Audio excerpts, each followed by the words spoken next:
Chapter 132. The children in the countryside didn't have much entertainment, and there weren't many things that interested them. Other than catching bullfrogs, the children also played some other games together. However, the children in the village rejected Daodu, and didn't take Daodu to play. If it weren't for Zhao Tianfu, Daodu wouldn't know what to do, and would probably be even more lonely. Second sister, can we take Sanner with us when we catch bullfrogs in the afternoon? He also helped us catch bullfrogs today. Zhao Yin'er smiled and said, of course. It would be more interesting to have a few more children together. Zhao Yin'er first went to Auntie Lu's place and borrowed her family's steamer. She didn't have such a thing at home. After washing the dishes, she casually busied herself. It was already 2 or 3 o'clock in the afternoon. Zhao Yin'er was carrying a basket with rice balls in it. There was also a small jar with honey water that she had made. Zhao Yin'er took the children to old Zhao's family's fields. Old Zhao's family hadn't separated yet. Over the years, they had saved up money to buy fields. Slowly, the number of fields had increased. Overall, the conditions in Shuilan village were above average. When Zhao Yin'er arrived, Zhao Baoshan, her eldest uncle, second uncle, her father, and fourth uncle were busy in the fields. Among the children in the branch, her eldest uncle's eldest cousin was studying, so he wasn't allowed to intervene in this kind of rough work. Second cousin brother also came to help, as well as Zhao Tianan. The others were all girls and children, and they weren't allowed to come to the fields. Although there were cows in the fields in ancient times, not every family had cows. There were only a few families in the village who raised cows. At this time, they were also using their cows to open up the fields at home. If they helped others open up the fields, they would be charged 30 to 40 copper coins per moo. Many villagers were reluctant to do so. Anyway, there were many people in the family. They could slowly use the shovel to reclaim 1 or 2 moo of land in a day. This could save them a small amount of money. After a few days of hard work, old Zhao's family's fields were almost completely reclaimed. Now the main thing was to fill the fields with water, then sprinkle rice, and wait for the seedlings to grow. The men rolled up their trousers and walked barefoot in the field. When Zhao Yin'er came over, the first person who saw Zhao Yin'er was Zhao Yin'er's second cousin Zhao Tianhu. Second cousin, why are you here? Zhao Tianhu greeted Zhao Yin'er politely. Zhao Yin'er greeted Zhao Tianhu. I'm here to look for Tianan. Zhao Yin'er smiled. Oh! Zhao Tianhu responded and shouted to Zhao Tianan. Tianan, your second sister is looking for you. Zhao Tianan looked back. When he saw Zhao Yin'er, he was a little happy and walked in the direction of Zhao Yin'er. Second sister, why are you here? I brought you delicious food. Are you full for lunch? Second sister, why are you bringing me food? You eat it yourself. It's okay. There's still food at home. I'm afraid you'll be tired from work and get hungry easily. If you don't come over for lunch, I'll bring you food. Zhao Yin'er said and asked Zhao Tianan to sit down. Seeing that Zhao Yin'er went through so much trouble to come, Zhao Tianan couldn't say anything to refuse. Second sister, I'll go wash my hands first. Okay. Zhao Tianan washed his hands in the small ditch next to him. The ancient river wasn't polluted, so it was very clear and clean. After Zhao Tianan washed his hands, he sat next to Zhao Yin'er. Chapter 133. Zhao Tianhu said to Zhao Tianan with some envy, Tianan, your second sister is so good to you. Zhao Tianan smiled shyly. In his heart, Zhao Yin'er was good to him. Zhao Yin'er was embarrassed to let Zhao Tianan eat alone.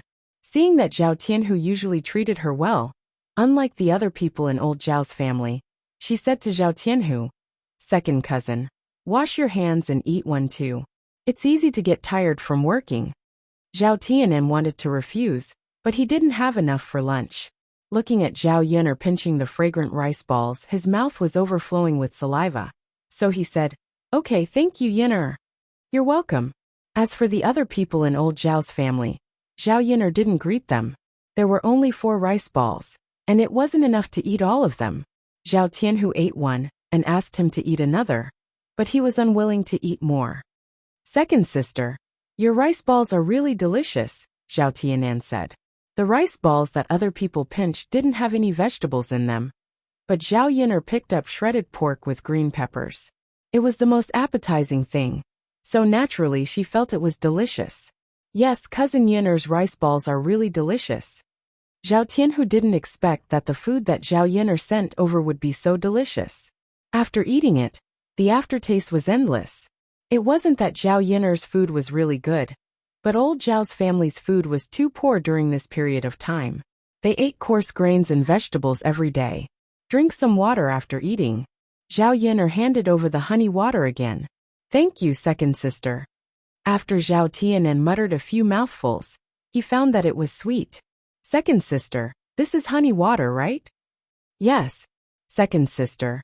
You can just give it to Daodu. Why did you give it to me? It's okay. You're tired from working. You should eat something good. Yes. Second sister, thank you. Zhao Tianan didn't know what to say other than being moved. Haha, there's no need to be so polite with me. Zhao Yin'er and Zhao Tianan chatted for a while on the ridge. Zhao Tianan said, Second sister, I have to go to work. I can't just stand there. Go rest if you're tired. Got it, second sister. Come over to second sister's place to eat when you have time. Second sister will deliver it to you when I have time. Alright. Zhao Yin'er picked up the basket and started to pack up. Just now, except for her father, all the men in old Zhao's family acted as if they hadn't seen her. One could imagine how disgusted she was in these people's eyes. Zhao Tianfu took Daodu and Sanair with him. In a short while they caught several. Mother, look. Daodu held the bullfrog in his hand in front of Zhao Yin'er and swung it a few times. Zhao Yin'er praised a few words of praise to the children. She didn't expect them to catch even more.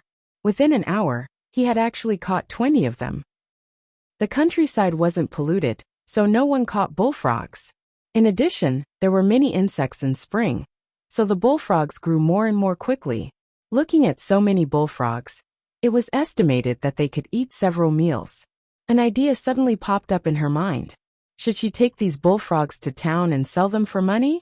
People in ancient times didn't know how to eat bullfrogs, but she did. Of course, if she took it directly to town, no one would buy it.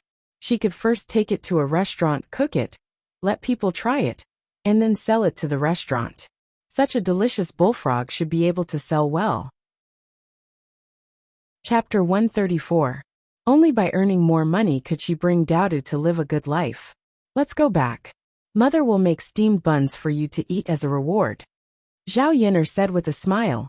The children skipped back to the house with her. On the way back, Zhao Yin'er discussed with the children. When they were free, they would catch more bullfrogs for her. Tomorrow, she would go to the town. When she reached an agreement with the restaurant, she would ask Zhao Tianfu to bring a few more children to catch bullfrogs. The children in the countryside had nothing to do. The more bullfrogs they caught, the more candy they would be given. She believed that with the temptation of candy, the children would be able to catch the bullfrogs enthusiastically. When the time came, she could sell them for money and buy some candy. Of course, if she did this, the children in the village would not isolate Daodu too much. Back at home, Zhao Yin'er went into the kitchen and began to make steamed buns. Daodu, Zhao Tianfu, and Sanair stayed in the corner to play with mud. Zhao Yin'er chopped the meat she bought into minced meat and added some seasonings. Then, she mixed it into the stuffing, which immediately emitted a fragrant smell. She also bought some baking powder from the market and began to knead it with flour. The steamed bun was not big, so she did not add much stuffing. In the end, she made 40 steamed buns with half a kilogram of meat, which was enough for them to eat for a long time. Zhao Yin'er placed the steamed buns in the steamer basket, then placed them in the pot, and steamed them over a large fire. After 10 to 20 minutes, the fragrance filled the air. In addition to the meat steamed buns, there was a little flour left over. Zhao Yin'er made 3 steamed buns. The children were originally playing happily. When they smelled the fragrance, they ran over like greedy kittens. Mother, are you done? Daodu asked in a childish voice. Okay.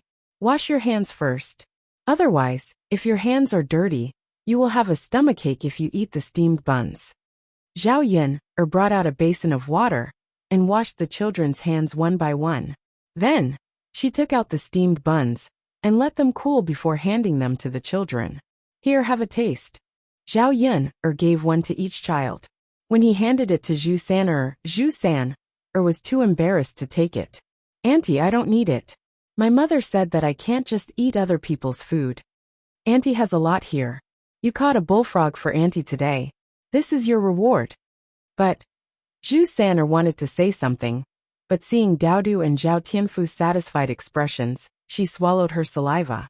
Unable to resist the temptation of the steamed bun, Zhu San also took it and ate it. Zhao Yun'er patted Zhu San's head and said, San'er, don't be embarrassed. Since Auntie gave it to you, it means it's for you. Zhu San'er also politely thanked Zhao Yun'er. Thank you, Auntie. You're welcome.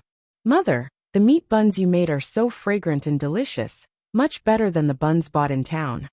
That's right, second sister. I also think second sister's cooking is better. You all have sweet mouths.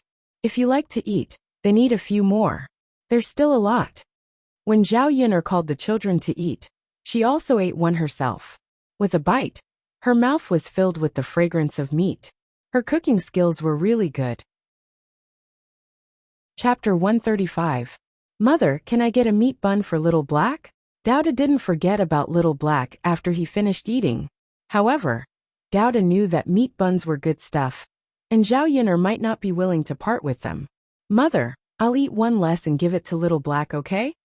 Zhao Yun'er smiled and said, Of course, I'll go get one now. Little Black was sleeping in the kennel. Daoda woke him up and said to him, Little Black, it's time to eat a meat bun. Little Black opened his eyes. When he saw Daodu, he immediately wagged his tail enthusiastically. Come eat it. Daoda broke off a small piece and brought it to Little Black's mouth. Little Black stuck out his tongue and swallowed it. Daodu continued to feed him. Although Little Black didn't look big, he still ate the entire bun. After feeding Little Black, the children couldn't stay at home anymore. They ran out, saying that they were catching bullfrogs. Zhao Yun'er didn't stop them and let them go. If they could catch more, she would go to the town tomorrow to try it out. After the children left, Zhao Yun'er was about to send a steamer to Aunt Lu when Lu Lei came over. This time, he came to deliver wood to Zhao Yun'er. He prepared bundles of wood and placed them in Zhao Yun'er's yard. He knew that Zhao Yun'er had a child and was a woman, so it was inconvenient for her to get wood. Yun'er, I saw that there wasn't much wood left outside your house, so I brought some for you, Lu Lei said. Thank you, Brother Lei. Zhao Yun'er revealed a sweet smile. You're welcome. Lu Lei smiled foolishly. Leave the things here. If there's nothing else, I'll go back first. Lu Lei looked at Zhao Yun'er reluctantly and prepared to leave. Wait, Brother Lei. Zhao Yun'er stopped Lu Lei. What's wrong? Lu Lei looked at Zhao Yun'er with anticipation in his eyes. He thought that Zhao Yun'er had something to say. Brother Lazy, I steamed some buns. I'll bring you 2 to try. Lu Lei wanted to say no, but Zhao Yun'er had already entered the kitchen and came out with 3 buns in her hands. Come, Brother Lei, let's eat. The steamed bun in her hand was still hot and fragrant. Lu Lei held it in his hand, but didn't eat it. Zhao Yun'er hurriedly urged, Brother Lei, why aren't you eating? Hurry up and eat. Don't be shy. You've already sent me so much wood. What's wrong with eating 2 buns? Lu Lei smiled. All right then. Yun'er, I'll eat. Thank you. You're welcome. Eat up. By the way, I'm going to town tomorrow. Is there anything you want me to bring? Brother Lazy, you're going to town tomorrow too? Yes. I'm going too. Are you going to sell your game? Yes. When I went to the mountain today, I caught 2 wild hares and a deer. I should be able to sell them for a lot of money. Brother Lazy, congratulations. I'm just supporting myself. I just want to save more money. I want to buy some land back. That's not bad. Lu Lei wanted to say that he was saving money to buy land for Zhao Yun'er. If he had a few acres of land, he could give Zhao Yun'er and Daodu a stable life. By the way, Brother Lazy, do you usually sell your game to the restaurant? Yes. If I send it directly to the restaurant, the price will be higher. The restaurant will fight for fresh game. If I sell it to others, it will still be passed through the restaurant in the end. It's not worth it for me. Oh. Chapter 136. Lu Lei often dealt with the restaurant, so he was familiar with the people there. If she went to sell bullfrogs alone, she didn't know if she would be kicked out by the restaurant. Then Brother Lei, can you take me with you when you go to the restaurant tomorrow? I also have something to sell. Of course, but Yin'er, what do you have to sell? It's not anything good. I might not be able to sell it now, but I'm just going to try. Okay. Lu Lei didn't ask further and went back. Zhao Yin'er returned Auntie Lu's steamer and gave Auntie Lu a few buns. When she returned home, the children came back with a small basket filled with 10 to 20 bullfrogs. Mother, can we eat bullfrogs again tonight? If you want to eat, Mother will make it for you. Unknowingly, Dauda had also become a little gluttonous cat. After Zhao Yin'er had dinner, she killed all the bullfrogs. She cleaned them and put them away, waiting for them to be sent to the town tomorrow. If the people in the restaurant saw the appearance of the bullfrogs, they would probably find someone to catch them themselves and wouldn't buy them from her. Zhao Yin'er hoped that selling bullfrogs would be a long-term process of making money, so that it could give her a guarantee for her life. After everything was done, Zhao Yin'er went to bed early. These days, Zhao Tianfu's food and drink were all with her, so he was too lazy to go back at night. He directly squeezed into a bed and slept with Zhao Yin'er. The two children slept soundly. Zhao Yin'er touched their sleeping faces and pulled the quilt over them. If she succeeded in making money this time, she should buy a quilt back. She couldn't continue to make do like this. Early the next morning, Zhao Yin'er got up and went to the city again. When she arrived at Old Man Hu's place, Lu Lei was already there, carrying a sack in his hand. Inside was the game to be sold today. Early in the morning, she saw Old Man Hu smoking a cigarette with obvious scars on his face. Zhao Yin'er asked, Old Man Hu, what happened to your face? Did you accidentally fall? Father Hu sighed and said, I didn't fall down. I was scratched by your grandmother. My grandmother? Yeah. Didn't we come back early yesterday?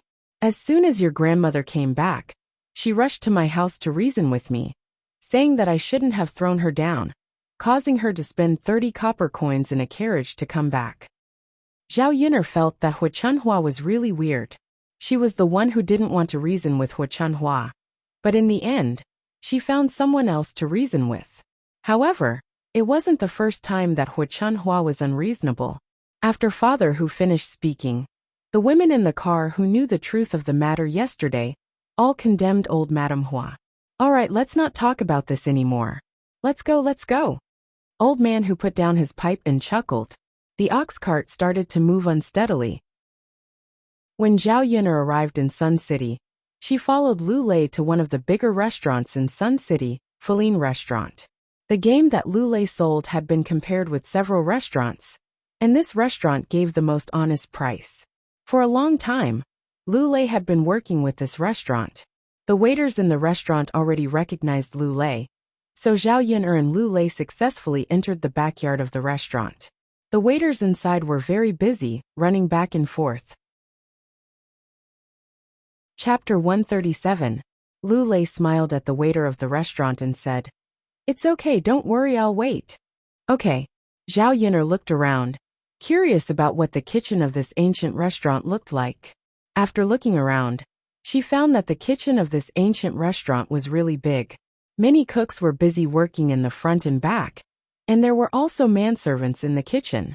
In ancient times, there was no gas or natural gas, so they used wood to cook, so it was more troublesome.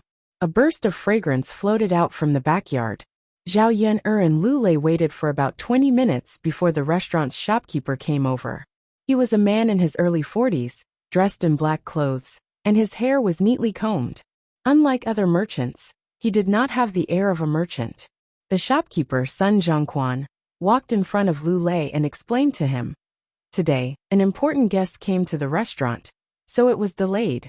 Lu Lei, what did you send today? Let me see. Lu Lei took out his prey from the sack and said, I just got it yesterday, it's still fresh. I know, it's all alive, so it must be fresh. Go and weigh it, then I'll give you the money. Sun Zhongquan did not talk much nonsense with Lu Lei. He was simple and direct, and did not waste each other's time. This was why Lu Lei liked to deal with Sun Zhongquan. Okay. Lu Lei nodded.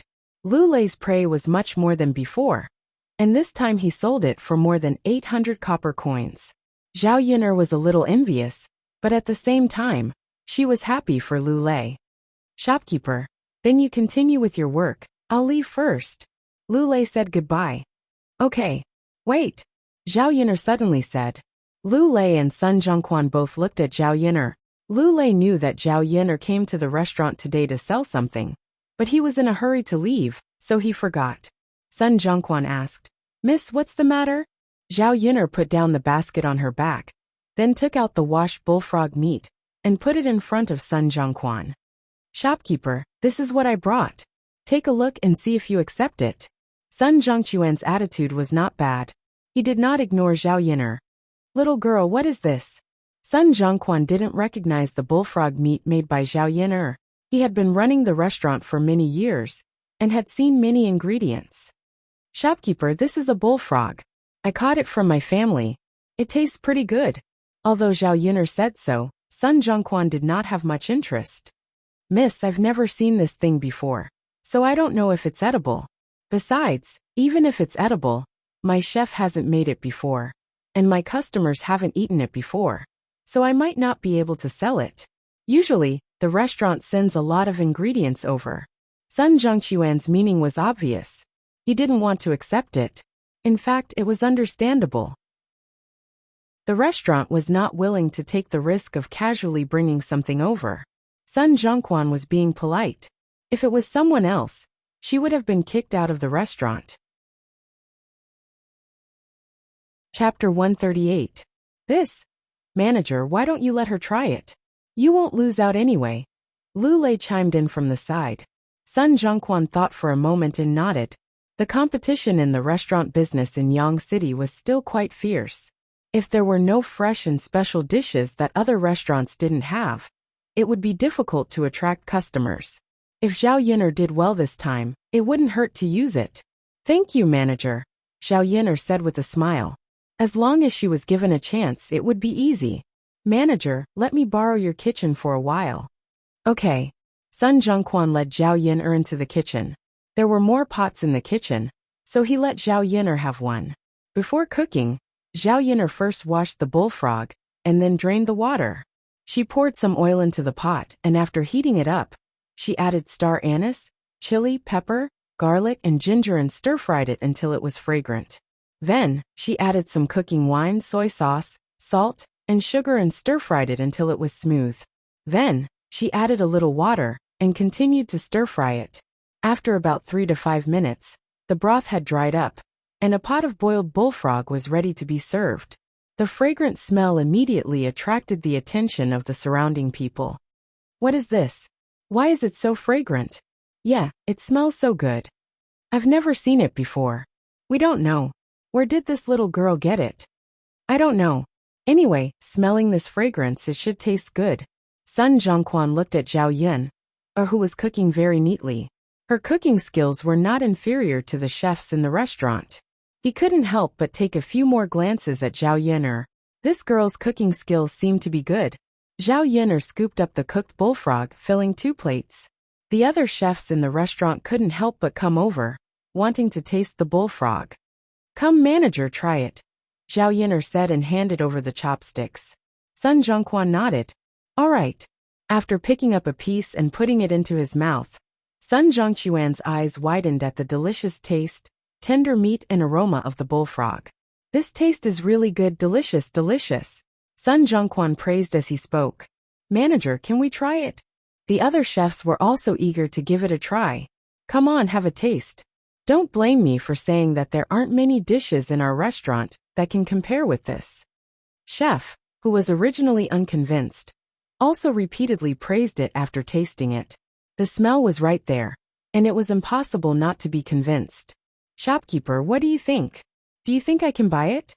Sun Zhongquan pondered for a while, and still had some concerns. But what if the food we tried is delicious, and the customers don't know about it and don't want to order it? How about this, shopkeeper? I'll send you the ingredients for the next few days. You can give them to the customers for free. After a few days, you can check the situation and decide to buy from me. Then we can talk about the price, okay? This method didn't have any losses for Sun Zhongquan. Even if he wanted to refuse, he couldn't find a way to do so. That was good too. The customers wouldn't refuse to give it away for free. If they liked it, they would definitely order it. All right then. Little girl, you really know how to do business. Haha. It's my honor that manager is willing to give me this opportunity. Chapter 139. After the two of them reached an agreement, Zhao Yun'er told them about Bullfrog's method and taught it to a few chefs. However, they agreed that when Sun Zhongquan sold bullfrogs, he could only purchase them from her place. Manager, these are just 2 bullfrog recipes. When we officially cooperate, I'll tell you some other recipes. All right, Sun Zhongquan replied. When Zhao Yun'er was about to leave, a waiter hurriedly ran to Sun Zhongquan and said, Manager, young Master Helian said that the dishes in our restaurant are too bad and asked us to serve a few more dishes. He's treating people to a meal today, and our restaurant's dishes are not good enough to serve guests. Sun Zhongquan frowned and looked very troubled. This young Master Helian was not someone he could offend casually. It was not easy for him to come here, so he had to seize the opportunity. He would be a big financial backer in the future. Then make a few more dishes. Sun Zhongquan instructed the chefs to cook quickly until this financial backer was satisfied. Manager, didn't this young lady just make one? I think the taste is not bad. I think young Master Helian will like it. If it doesn't work, can we serve it to young Master Helian first? Let's hurry up and make more. We can't let young Master Helian wait too long, a chef suggested. Yes. Hurry up and bring it over, Sun Zhongquan called out. When Zhao Yun'er heard these people mention young Master Helian, she guessed if it was Helian Chen. There were not many people with the surname Helian in Yang City. Looking at Sun Zhongquan's attitude, this young Master Helian's identity was definitely not ordinary. Connecting all these factors, only Helian Chen was left. All right. The waiter carried the dishes away eagerly. After a while, he scurried back and said to Sun Zhongquan, Manager, young Master Helian said it was delicious after tasting it. He said he wants another bowl. Haha, that's good. Sun Zhongquan heaved a sigh of relief. Sun Zhongquan smiled and called out to his chef to make more dishes according to Zhao Yun'er's previous recipe. The waiter continued, Shopkeeper, young Master Helian also said that he doesn't know what kind of meat this is and has never eaten it before. He wants the chef who makes this dish here to go over and explain. Sun Zhongquan was struck dumb for a second. He had only heard from Zhao Yun'er that it was a bullfrog, but he didn't know what kind of meat it was.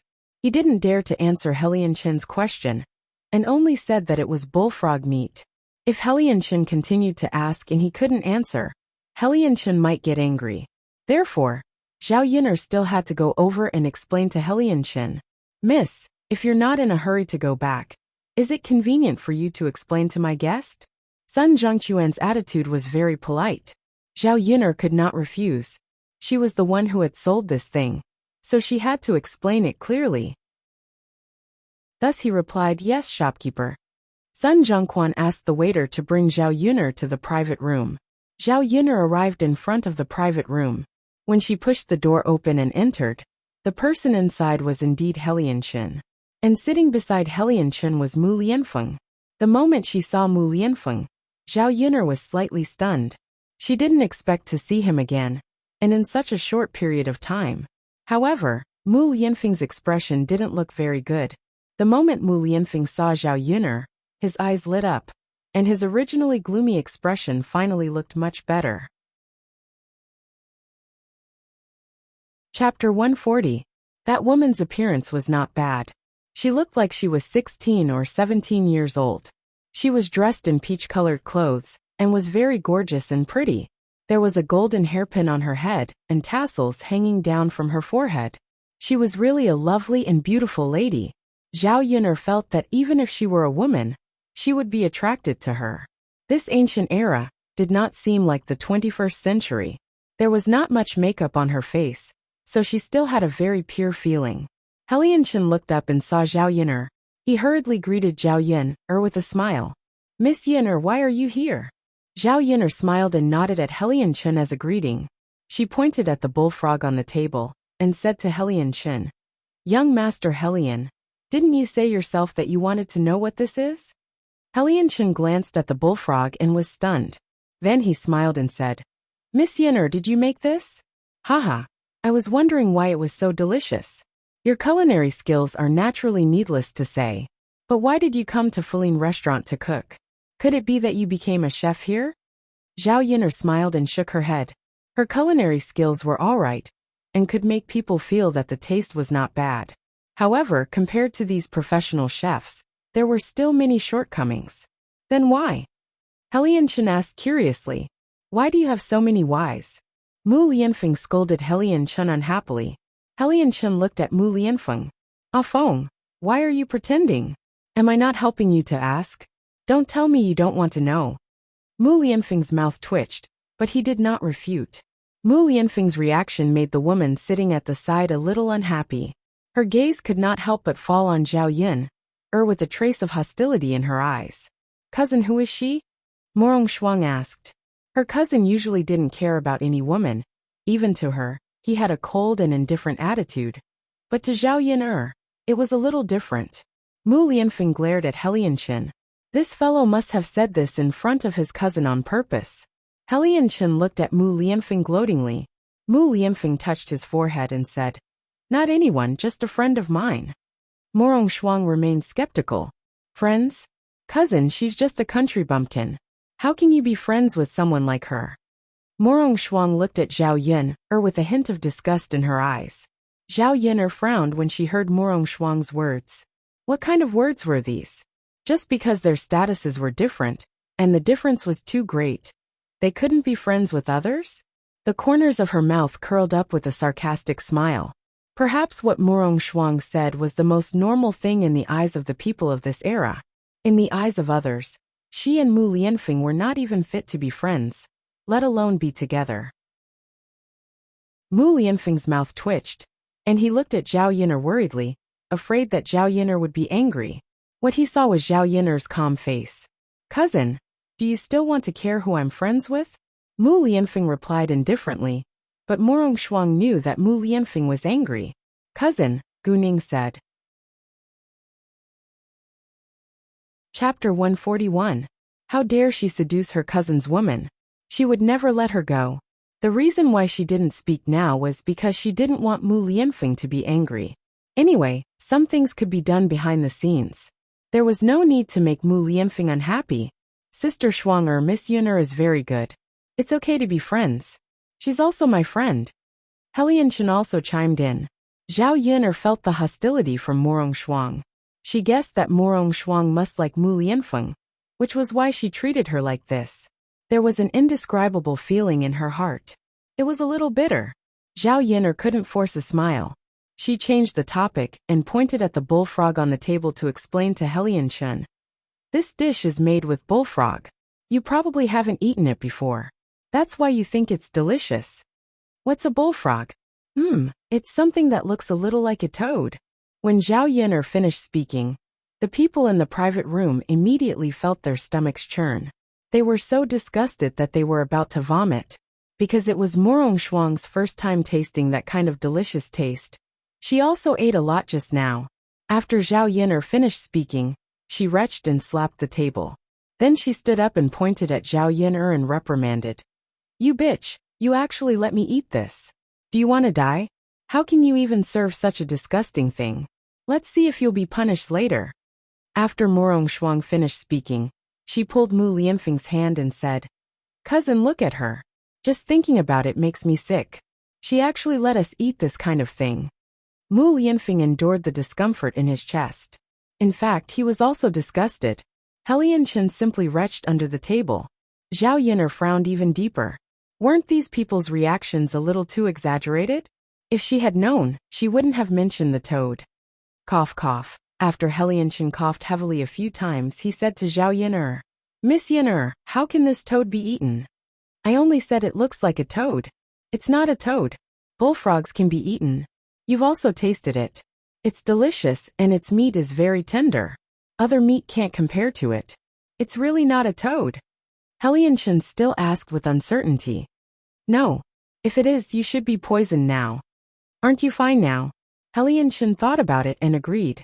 He didn't feel any discomfort after eating it. He let out a long sigh of relief. It's good that it's not. Miss Yenner, you really scared me to death. If it's a toad, I reckon that I won't be able to eat for a few days. Don't worry. Not everything can be placed on the table. I know that. But because bullfrogs look a little similar to toads, no one eats them now. That's why they don't know the taste of bullfrogs. Miss Yenner, if you say so, then it's this young master's honor. Zhao Yenner said with a smile. I didn't expect young Master Helian to eat it on the first day I sent it to the restaurant. It's fate, right? Helian Chen nodded and said, haha, yes. It means that this young master should eat it. This young master has also tasted many delicacies. This is the first time I've eaten this. Chapter 142. Zhao Yun'er was very uncomfortable with Morong Shuang holding on to her and not letting go. She had really offended someone for no reason at all. Then how do you want to punish me? Zhao Yun'er replied. What kind of attitude is this? Shouldn't a country bumpkin be polite to me when you see me? If you want to admit your mistake, you should be more humble. Zhao Yun'er only felt that it was funny. How did she know that she was going to admit her mistake? However, when she heard Morong Shuang call herself a princess, she understood why Morong Shuang was so arrogant. Wasn't it because of her identity? Princess, I didn't do anything wrong. This thing is not poisonous and can still be eaten. It tastes good and is a normal dish. I'm sure you'll be happy eating it. Why are you blaming me now? Zhao Yun'er couldn't help but reply. You talk to me like this. Even if you don't say disgusting things, I can punish you for your crime. Zhao Yun'er smiled slightly. Princess, if you use your connections, you can punish me for my crime. However, according to the laws of Dezhou country, there shouldn't be any crime that can punish me for, right? In order to understand more about the world she had transmigrated to, Zhao Yun'er had also studied the laws here before. She knew that what Morong Shuang did was not punishable, so she was not disrespectful to Morong Shuang. Of course, Zhao Yun'er's words were for Morong Shuang to hear. If this woman really punished her, then she would be instigating an official to bend the law for personal gain. Dezhou country had a related crime for instigating an official to bend the law for personal gain. Even if Morong Shuang was a princess, she could not escape the punishment of the law. Morong Shuang actually didn't know what to say for a moment. Helian Chun and Morong Feng both glanced at Zhao Yun'er. They didn't expect Zhao Yun'er to be so good at talking. She could actually make Morong Shuang speechless. Usually, Morong Shuang was extremely arrogant. She had always been the one to talk to others, and no one had ever talked to her. Zhao Yun'er stood straight. She didn't do anything wrong. What was there to be afraid of? All right, cousin, don't be so unforgiving. You just ate and said it was delicious. Isn't it a little inappropriate to blame others now? Since you find it disgusting, why don't you stop eating it next time? Cousin. Seeing how Mu Lianfeng was so protective of Zhao Yun'er, Morong Shuang stomped her feet in anger. She wanted to say something, but when she met Mu Lianfeng's cold eyes, she lowered her head. Zhao Yun'er did not want to stay here any longer. She said to Mu Lianfeng and Helian Chen, if there's nothing else, I'll go back first. The ox cart back to the village will be leaving soon. Helian Chen and Mu Lianfeng did not know what to say. Mu Lianfeng also knew that it was useless for Zhao Yun'er to stay here any longer. It would only make Morong Shuang more hostile. All right, Miss Yun'er, be careful on the road. Okay. Zhao Yun'er turned and left the private room. After bidding farewell to Sun Zhongquan, she left Feline restaurant with Lu Lei. Upstairs, Mu Lianfeng happened to open the window to get some fresh air. When he looked down, he saw Zhao Yun'er and Lu Lei walking side by side. The two of them were talking and laughing together. Looking at the sweet smile on Zhao Yun'er's face, Mu Lianfeng did not know why he felt uncomfortable in his heart. Chapter 143. Zhao Yun'er and Lu Lei hadn't eaten breakfast yet. It was still early, only around 8 or 9 o'clock. Father whose carriage wouldn't leave until around 10 o'clock, so they still had a lot of time. There were many breakfast shops in town. Lu Lei took Zhao Yun'er to a noodle stall and sat down. He said to Zhao Yun'er, Yun'er, the noodles in this noodle shop taste good. I used to come here often to eat. The most important thing is that it's affordable, and the quantity is large. I can eat my fill every time I eat here. Zhao Yin'er smiled. She didn't care where they ate. Since Lu Lei wanted to eat here, then so be it. There were a few tables and chairs in the stall. The people who came to eat the noodles sat at the table. A fragrant smell wafted into Zhao Yin'er's nose. Zhao Yin'er took a deep breath. It was so fragrant. The people at the table seemed to be eating very happily. They held the bowls and ate, making waves of noises. Lu Lei and Zhao Yin'er found an empty seat and sat down. Lu Lei smiled at Zhao Yin'er and said, "Yin'er, I made a lot of money today. I'll treat you to this meal." "Lu Dalai, there's no need for that. I appreciate your kindness. Yin'er, you don't have to be polite with me. I've never treated you to a meal. This is the first time." Zhao Yin'er thought about it and agreed. She said to Lu Lei, "Brother Lei, okay, you treat me to a meal. But let's make a deal. When I make money later, I'll treat you to a meal too." Lu Lei agreed in one breath. "Okay, Yin'er, I'll treat you this time. When you make money later, you can treat me again." The two of them reached an agreement, and a smile appeared on Lu Lei's face. After a while, the stall owner came up to greet them with a smile. "Hello, two guests. What would you like to eat?" "I want a bowl of plain noodles," Zhao Yin'er said. She didn't want to eat too well, as it would cost Lu Lei more money. Zhao Yin'er still wanted to save as much as possible. After all, it wasn't easy for Lu Lei to earn money, and he risked his life to bring back these praise. Lu Lei hurriedly said to the stall owner, "No plain noodles. Give her a bowl of beef noodles." "All right," the stall owner replied with a smile. Zhao Yin'er looked at Lu Lei. Lu Lei explained, "Yin'er, what's so good about noodles? Why don't you cook them at home? His beef noodles are very fragrant and delicious." "But it's also expensive." Zhao Yin'er was distressed about the money. In ancient times, beef was twice as expensive as pork. After all, in ancient times, cows were used for farming. Under normal circumstances, cows were rarely killed for food. Of course, in the 21st century, beef was much more expensive than pork. "It's okay, Yin'er. Try it. It's delicious. Anyway, it's not often. It's not easy to treat you to a meal. You don't have to be so polite. Are you eating it? If you don't eat it, I'll feel bad if I eat it alone." Lu Lei gritted his teeth. "Okay, I'll eat it too. Yin'er, let's each have a bowl." "Okay." Therefore, Zhao Yin'er and Lu Lei ordered 2 bowls of beef noodles together. About 10 minutes later, the noodles were served. A stronger beef aroma made Zhao Yin'er salivate. She admitted that she was also greedy. She hadn't tasted beef for a long time. In her previous life, beef was her favorite. Chapter 144. The bottom of the big bowl was full of noodles, and the top was a layer of beef. The beef was stir-fried with chili. When it was poured into the bowl, even the originally light soup had a spicy taste. Zhao Yin'er likes spicy food, so the beef noodles were the most suitable for her taste. Zhao Yin'er and Lu Lei looked at each other and began to eat. Lu Lei usually didn't eat anything good, so a bowl of beef noodles was very precious to him. Men who worked ate fast, so in less than 5 minutes, Lu Lei had already swallowed the noodles. After Lu Lei finished eating, he wiped his mouth with his sleeve. It was very casual. The people in the countryside were not so particular, so they were basically casual. Zhao Yin'er looked at the half bowl of noodles left in her bowl and said with a smile, "Brother Lei, you ate so fast. Are you full? I still have some here. Do you want some?" After Zhao Yin'er finished speaking, Lu Lei hurriedly waved his hand and said, "No, Yin'er, you can eat by yourself. I'm full." "Really? Of course. How can I not be full with such a big bowl?" Zhao Yin'er nodded and said with a smile, "Okay then, Brother Lei, I'll eat." "Eat, Yin'er. You're too thin.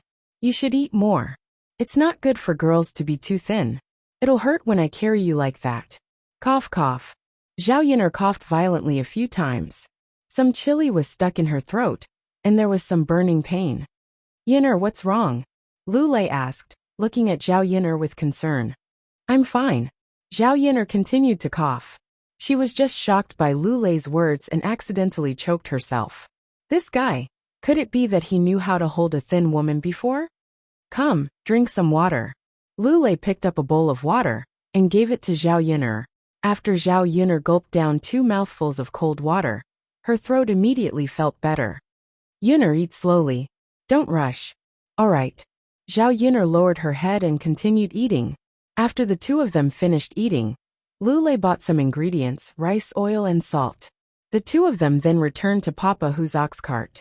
The woman who went to the town today couldn't help but complain. Sigh. Business is getting worse and worse these days.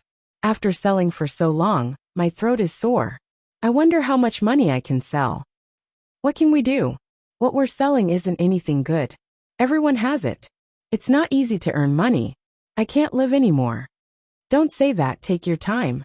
Which family has it easy?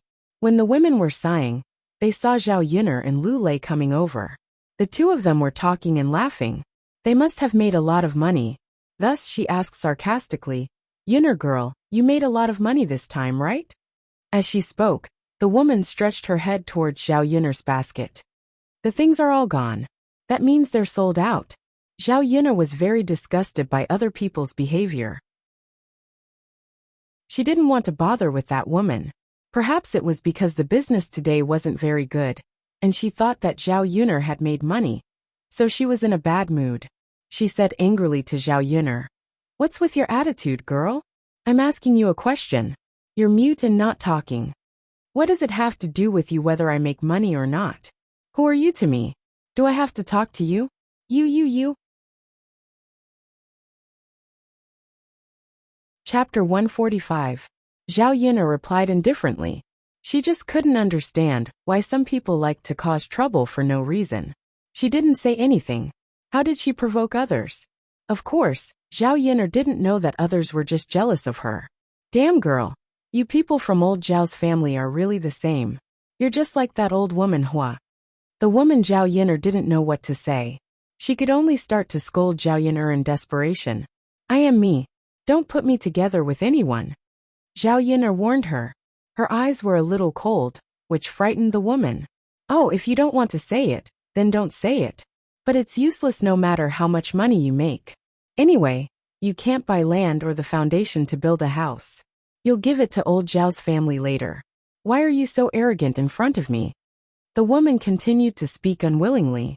After speaking, she turned her head away. Zhao Yuner was angry at the woman's inexplicable words. But she suddenly caught the message in the woman's words. What she said wasn't wrong. The Great Zhou country's laws also stated that purchasing land and foundations required a household register.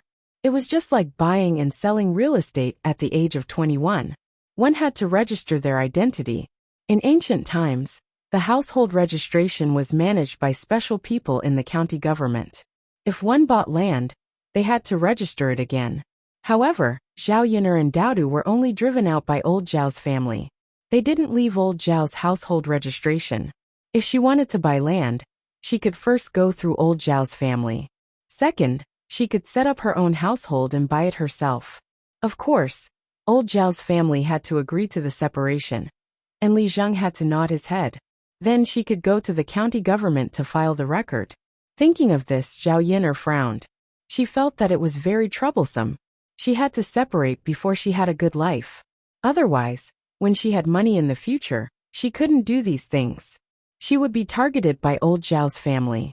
Zhao Yuner thought about it for a while. And there was another way. That was when the old Zhao family would split up. When the time came, they would automatically split up. Therefore, when she went back, she could work with her parents to separate the three branches. When Lulei saw that Zhao Yuner was deep in thought and didn't speak, he thought that Zhao Yuner was angry with that woman.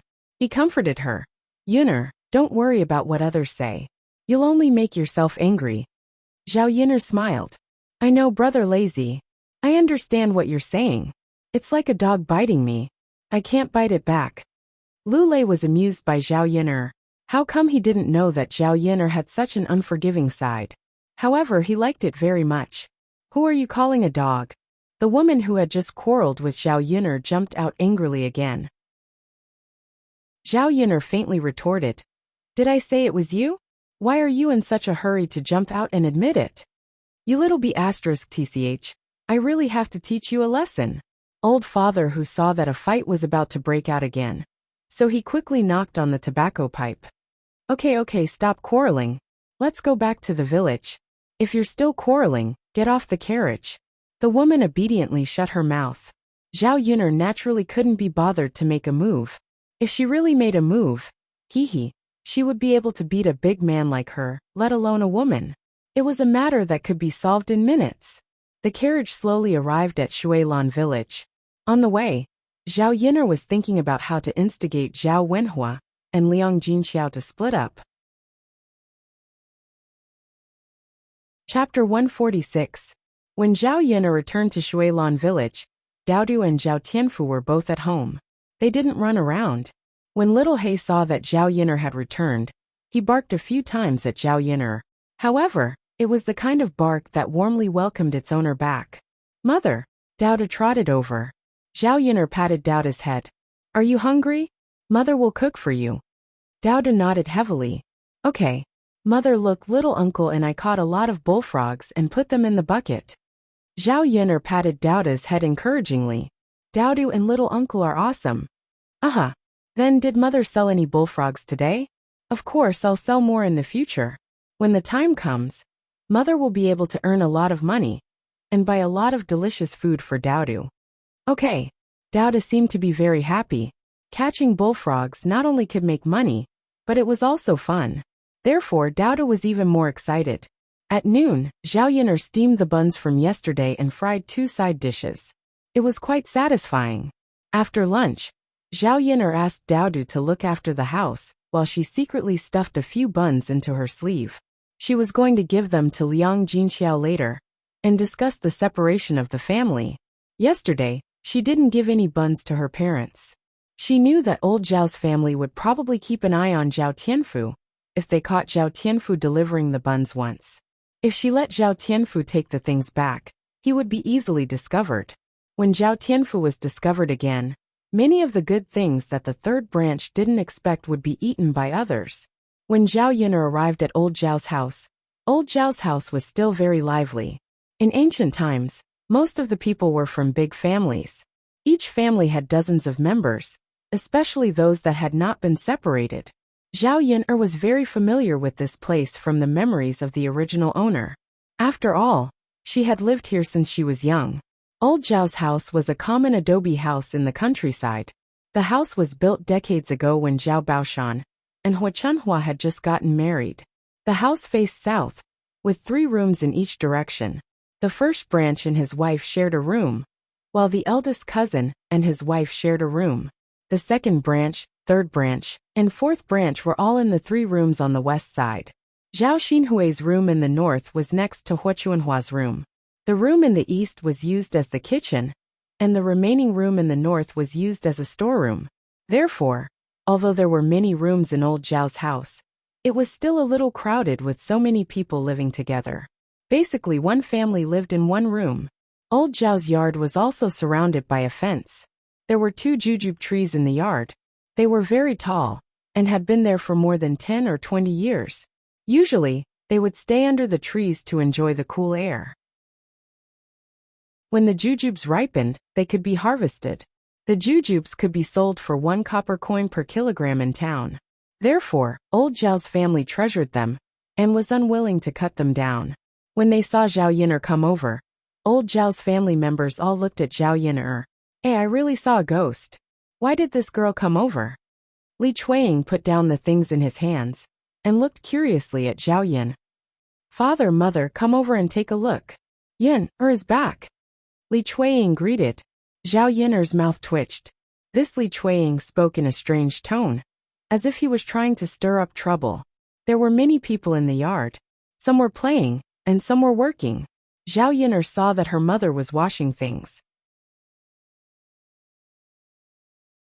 Chapter 147. When he looked up, he indeed saw Zhao Yuner. Liang Jinxiao was puzzled in her heart. Her daughter had not stepped into this courtyard for 3 years. Why did she come here today? Because the original owner was ruthlessly driven out of old Zhao's house. There was some resentment in her heart. In addition, she felt that she had no face to return to old Zhao's house after such a thing happened to her. So she never came back. The current Zhao Yuner was not the original owner. She did not agree with some of the ideas of the original owner. It was the whole family that was ruthless. Why couldn't she come back? As soon as she arrived in the courtyard, Zhao Tianyu, who was playing in the courtyard, saw Zhao Yin'er coming over. He immediately picked up a stone on the ground and threw it at Zhao Yin'er. Zhao Yin'er barely dodged it. A pair of sharp eyes looked at Zhao Tianyu. This brat, did he have any manners? He threw a stone at people. She really wanted to slap him. Since his parents did not discipline him well, she would help to discipline him well. Zhao Tianyu was not afraid of Zhao Yin'er's eyes at all. He stuck out his tongue at Zhao Yin'er.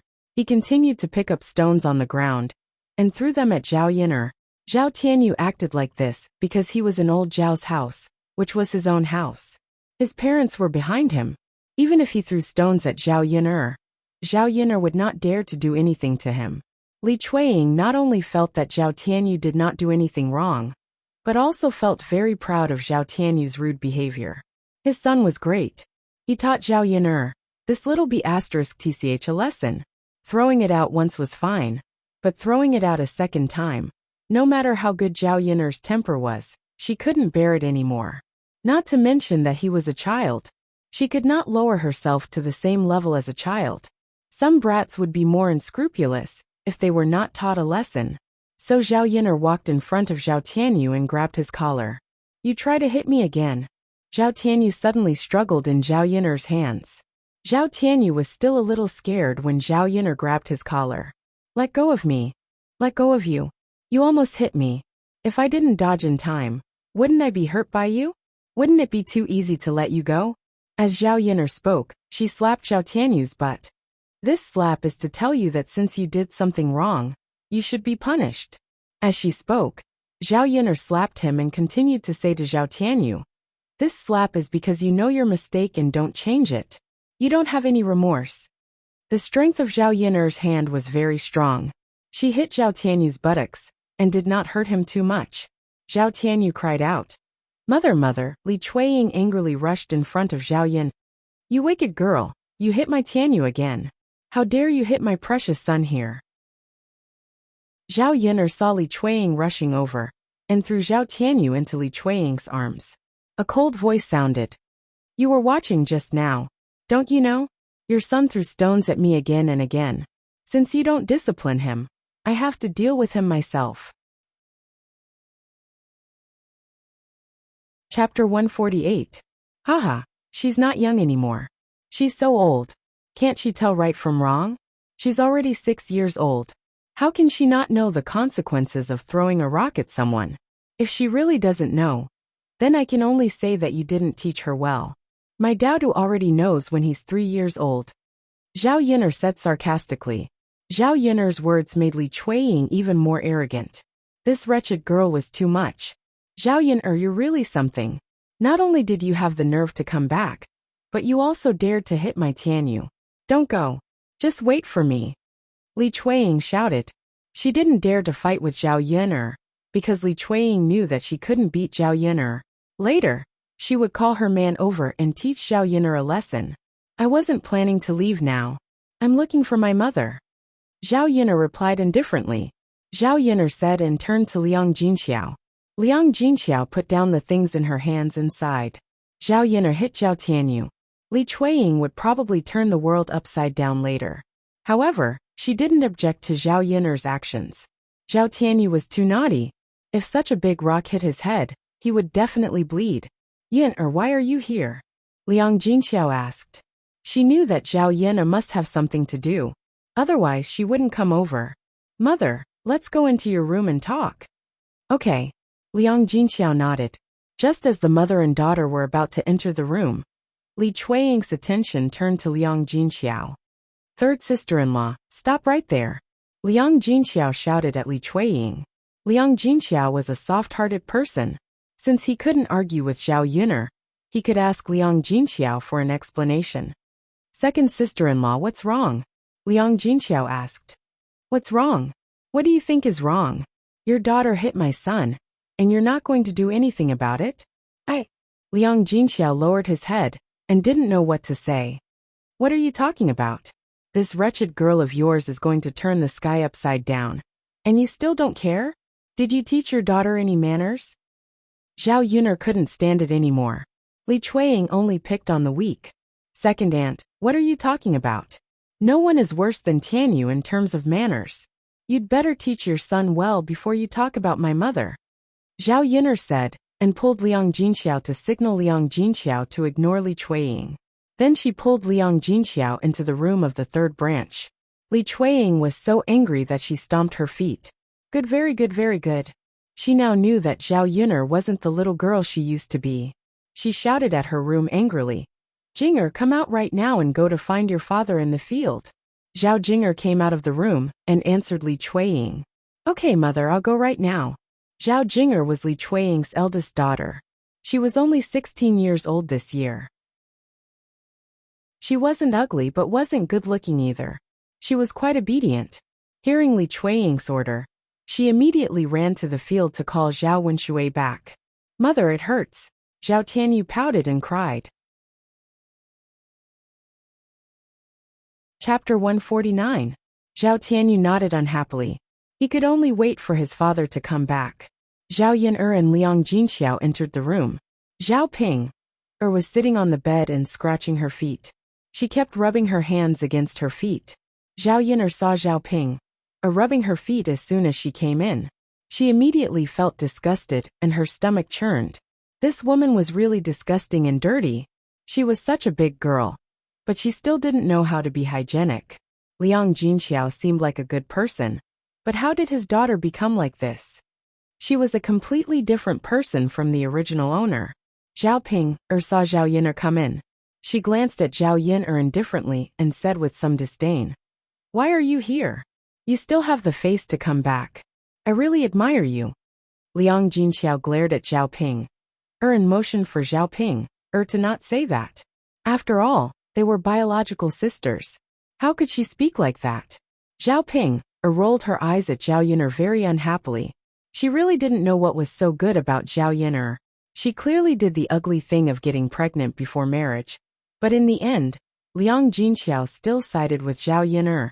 Liang Jinxiao first asked Zhao Yin'er to sit down and said to Zhao Yin'er, "Yin'er, you came here today for something, right? Is there something that you need mother's help with?" Zhao Yin'er shook her head. "No, mother. There's nothing that I need help with." Zhao Yin'er said and first took out the buns that she brought over. "Mother, I made some meat buns and sent a few over today. They're still warm." As soon as Zhao Yin'er finished speaking, Zhao Ping immediately came over. Before Zhao Yin'er could give it to Liang Jinxiao, she snatched one with each hand. "Meat buns, I want to eat, I want to eat." Zhao Ping's eyes lit up. When she heard this, her mouth watered. She wanted to take a bite of the bun. Zhao Yin'er was once again disgusted. Under normal circumstances, Zhao Yin'er would probably snatch the bun back. She didn't take the initiative to give it to others.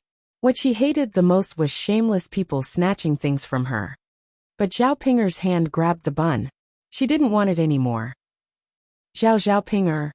Zhao Yin'er, are you disgusting or not? You're just scratching your feet. Why are you grabbing a meat bun to eat now? Facing Zhao Yin'er's criticism, Zhao Pinger didn't care at all. It's none of your business. You're not clean. You won't get sick after eating it. Haven't you heard of it? I'm just a country bumpkin. I'm not a lady from a rich family. Why are you so particular about it? After Zhao Pinger finished speaking, she didn't care what Zhao Yin'er said and began to eat shamelessly. Zhao Pinger didn't know what to say about Zhao Yin'er's rebuttal. Especially seeing Zhao Pinger swallow the bun quickly, Zhao Yin'er felt nauseous. Just thinking about it made her want to throw up. Forget it. Since she had already eaten it, she would just eat it. It was Zhao Ping who did such a disgusting thing, not her. Liang Jinxiao sighed. Ping, girls should be more hygienic. Next time when you scratch your feet and grab something to eat, wash your hands first. Mom, why did you say the same thing as Zhao Yin'er? You didn't care about it before. She said it, but you said it to me. Zhao Pinger complained. It was obvious that she was accusing Liang Jinxiao of being biased. He shouldn't have said it to her. Chapter 150. All right, mother, I know. You're so long-winded. Sigh.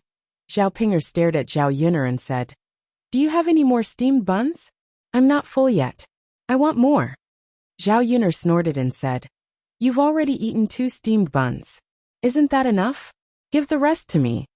Zhao Yuner said and stuffed the remaining 2 steamed buns into Liang Jinxiao's hands, and signaled Liang Jinxiao to eat them quickly. Liang Jinxiao looked at the steamed buns that were still a little warm and nodded. I'll eat one. How about giving the other one to Pinger? Mother, she has eaten 2 steamed buns. If you can't finish them, why don't you give the other one to father? Zhao Yuner meant that she didn't agree to give the steamed buns to Zhao Pinger. You're so stingy. You won't even give me one more. Zhao Pinger complained. I'm stingy. Since you're so generous, why don't you make one for me? Don't you know that steamed buns are also considered good food in our countryside? Zhao Yuner retorted unhappily. It was easy for her to say that. Zhao Pinger was speechless by Zhao Yuner's words. She rolled her eyes at Zhao Yuner. I don't want to talk to you. After saying that, Zhao Pinger wiped her mouth and continued to scratch her feet. Zhao Yuner really couldn't stand such a woman who didn't pay attention to hygiene. Liang Jinxiao finished eating and said to Zhao Yuner, Yuner, you didn't come here today just to give me food, right? Zhao Yuner twitched the corner of her mouth and nodded. Yes, mother, I'm here to discuss something with you. What's the matter? Mother, I want to ask, can you and father be separated from old Zhao's family, and we the third branch can live alone? What? Liang Jinxiao was slightly shocked. She didn't even dare to think about it. In the past, he did have the idea of splitting up, but this idea was extinguished by Hua Chunhua. Hua Chunhua meant that as long as the old couple was alive, the sons should not talk about splitting up.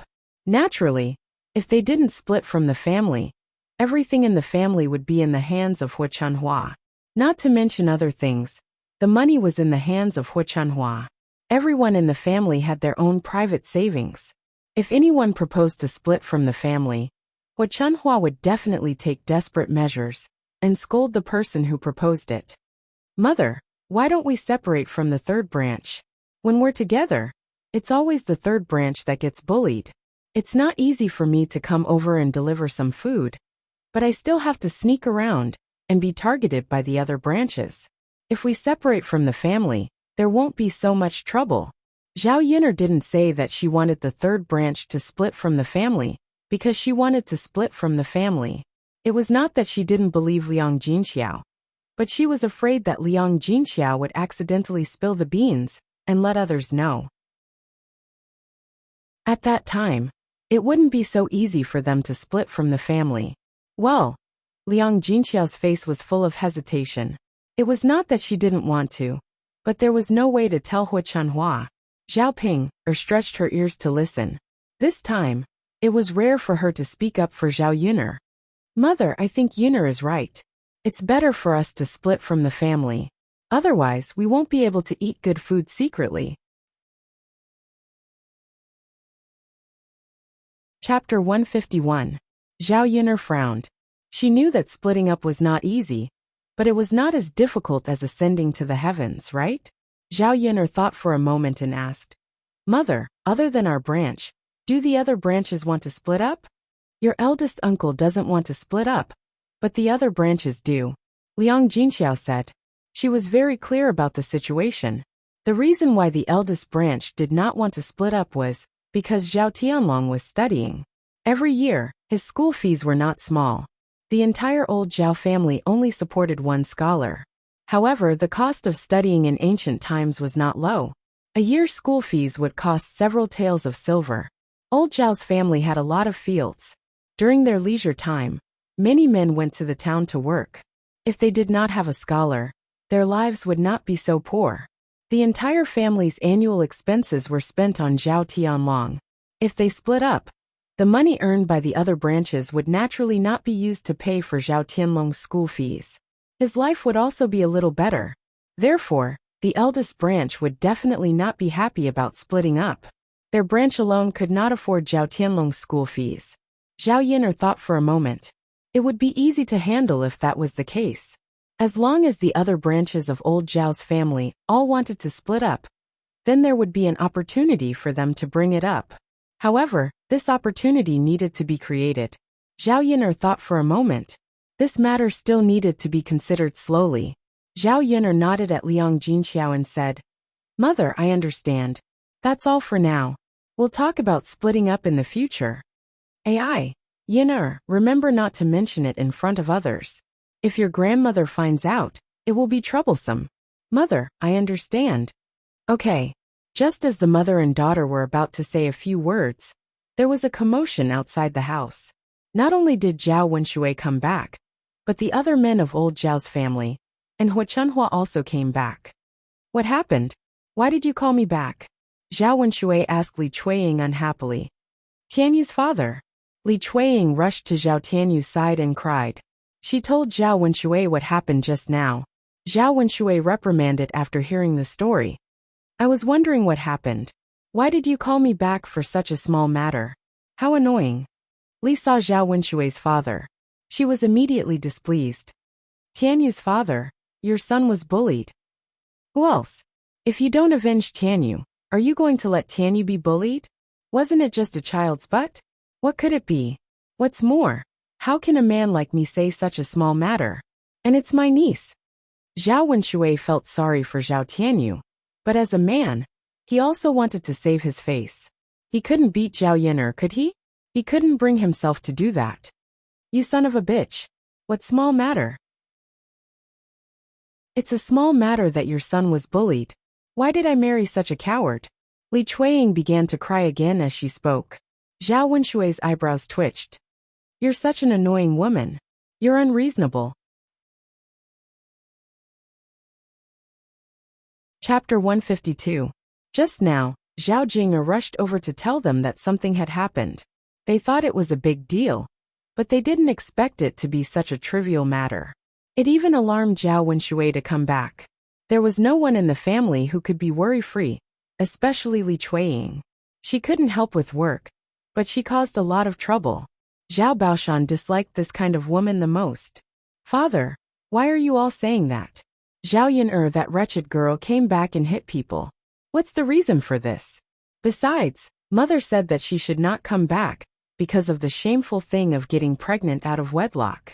It's fine that she came back, but she hit my Tianyu here. This is unacceptable, isn't it? Hua Chunhua heard what they said just now. She raised her voice and said, What? That wretched girl came back and hit Tianyu? Yes. As soon as Li Chuiying saw Hua Chunhua's attitude, she knew that Hua Chunhua must be in charge of this matter. She immediately went to Hua Chunhua and exaggerated. Because Zhao Yin'er didn't help Hua Chunhua when she was fighting with several women last time. She was already complaining. In addition, Li Chuiying's words could be used as an excuse to stir up trouble. Hua Chunhua rolled up her sleeves and pointed at Zhao Wenshui.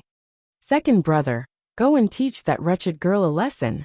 As Hua Chunhua commanded Zhao Wenshui, she shouted into the house and called Zhao Yin'er out. Seeing so many people in the yard looking at her, Zhao Yin'er felt like she was being questioned. She raised her eyebrows slightly and asked, Grandma, why did you call me out? What's the matter? Who allowed you to come here? You're so unlucky. You were seen walking around with us. I thought all the girls in old Zhao's family were as slutty as you. Hua Chunhua scolded. There were two reasons for driving Zhao Yin'er away. Firstly, there were rumors in the village, which made old Zhao's family lose face. Secondly, they were afraid that Zhao Yun'er's matter would affect the reputation of the other girls in old Zhao's family. Zhao Yun'er smiled and said, Grandma, what you said is wrong. Why can't I come over? We're not separated, so I'm still a member of old Zhao's family. Is it wrong for me to walk around in my own courtyard? Who admits that you're a member of old Zhao's family? If you're kicked out, then you're not. You can't come back. I don't want to see a slut like you. Zhao Yin'er wasn't angry, because from her conversation with Hua Chunhua, she felt that this was an opportunity for her to establish a female household. Grandma, your words are useless. Our Dezhou country is governed according to the law. This government office has registered that I'm a member of old Zhao's family, so I can come back. Zhao Yun'er spoke confidently. Her reason made Hua Chunhua unable to refute it. You wretched girl, your eloquence is getting better and better, Hua Chunhua said angrily. Zhao Yun'er smiled and said, Grandma, thank you for your praise. But what I said is the truth. After all, the laws of Dezhou country were not set by me. If this old woman says that you're not a member of old Zhao's family, then you're not. You slut, you're not worthy. Later, I'll have your grandfather and Li Zheng talk clearly. You'll be removed from our old Zhao's account. Hu Chunhua was trapped by Zhao Yuner. Chapter 153. This would prevent Zhao Yuner from using this as an excuse to keep coming to old Zhao's house. She would feel annoyed when she saw it, and would get into trouble again. Hu Chunhua's words were exactly what Zhao Yuner was thinking. Once she was kicked out of old Zhao's household, she couldn't be left with an empty household. According to Dezhou's laws, she would automatically be transferred to a female household. If this was the case, her goal would be achieved. Things went so smoothly. Under such circumstances, the household was separated. Then she wouldn't be in a hurry to separate the third branch from old Zhao's household. After all, the reason for the third branch's separation was to separate the household. Zhao Baoshan advised from the side. Old woman, Yuner just came over for a while, right? You don't have to be so ruthless. We're still a family in the end, aren't we? Zhao Baoshan glanced at Zhao Yuner, and a trace of heartache flashed in his eyes. When Zhao Yuner met Zhao Baoshan's gaze, she felt a little puzzled. Why would he speak up for her? What did his gaze mean? Could it be that old Zhao's family still had feelings for people? But Zhao Yuner found that after she looked at Zhao Baoshan's gaze quickly shifted away and glanced elsewhere. Zhao Yuner had a feeling that Zhao Baoshan was deliberately avoiding her gaze, as if he had done something wrong and didn't dare to face Zhao Yuner. Zhao Yuner had an extra thought in her mind. This Zhao Baoshan's reaction was really strange. He must be hiding some unknown secret. She had to figure it out later. Old man, why are you always protecting this wretched girl? Hu Chunhua couldn't understand.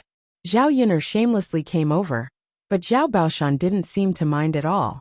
Did he really not think that Zhao Yuner's return was a disgrace to old Zhao's family? Just like what had happened before, Zhao Baoshan didn't want to chase Zhao Yuner out immediately. Instead, he spoke up for Zhao Yuner. Even if he was chased out in the end, he specially arranged for the old house that old Zhao's family didn't want to live in, for fear that Zhao Yuner wouldn't have a place to stay. How am I protecting her? I'm just speaking the truth. Zhao Baoshan spat.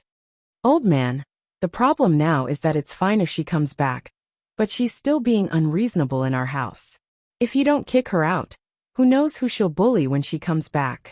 Today's matter hasn't been settled yet. Hu Chunhua was a little agitated and looked very angry. Zhao Baoshan sighed and glanced at Zhao Yuner. He wanted to say something, but didn't say it. Zhao Yuner said to Zhao Baoshan, Master, I appreciate your kindness, but you don't have to speak up for me. I'll solve my own problem myself. Zhao Yuner was really afraid that Zhao Baoshan would say too much and ruin her plan. If they didn't move out, it would be troublesome. Well, Zhao Baoshan shook his head.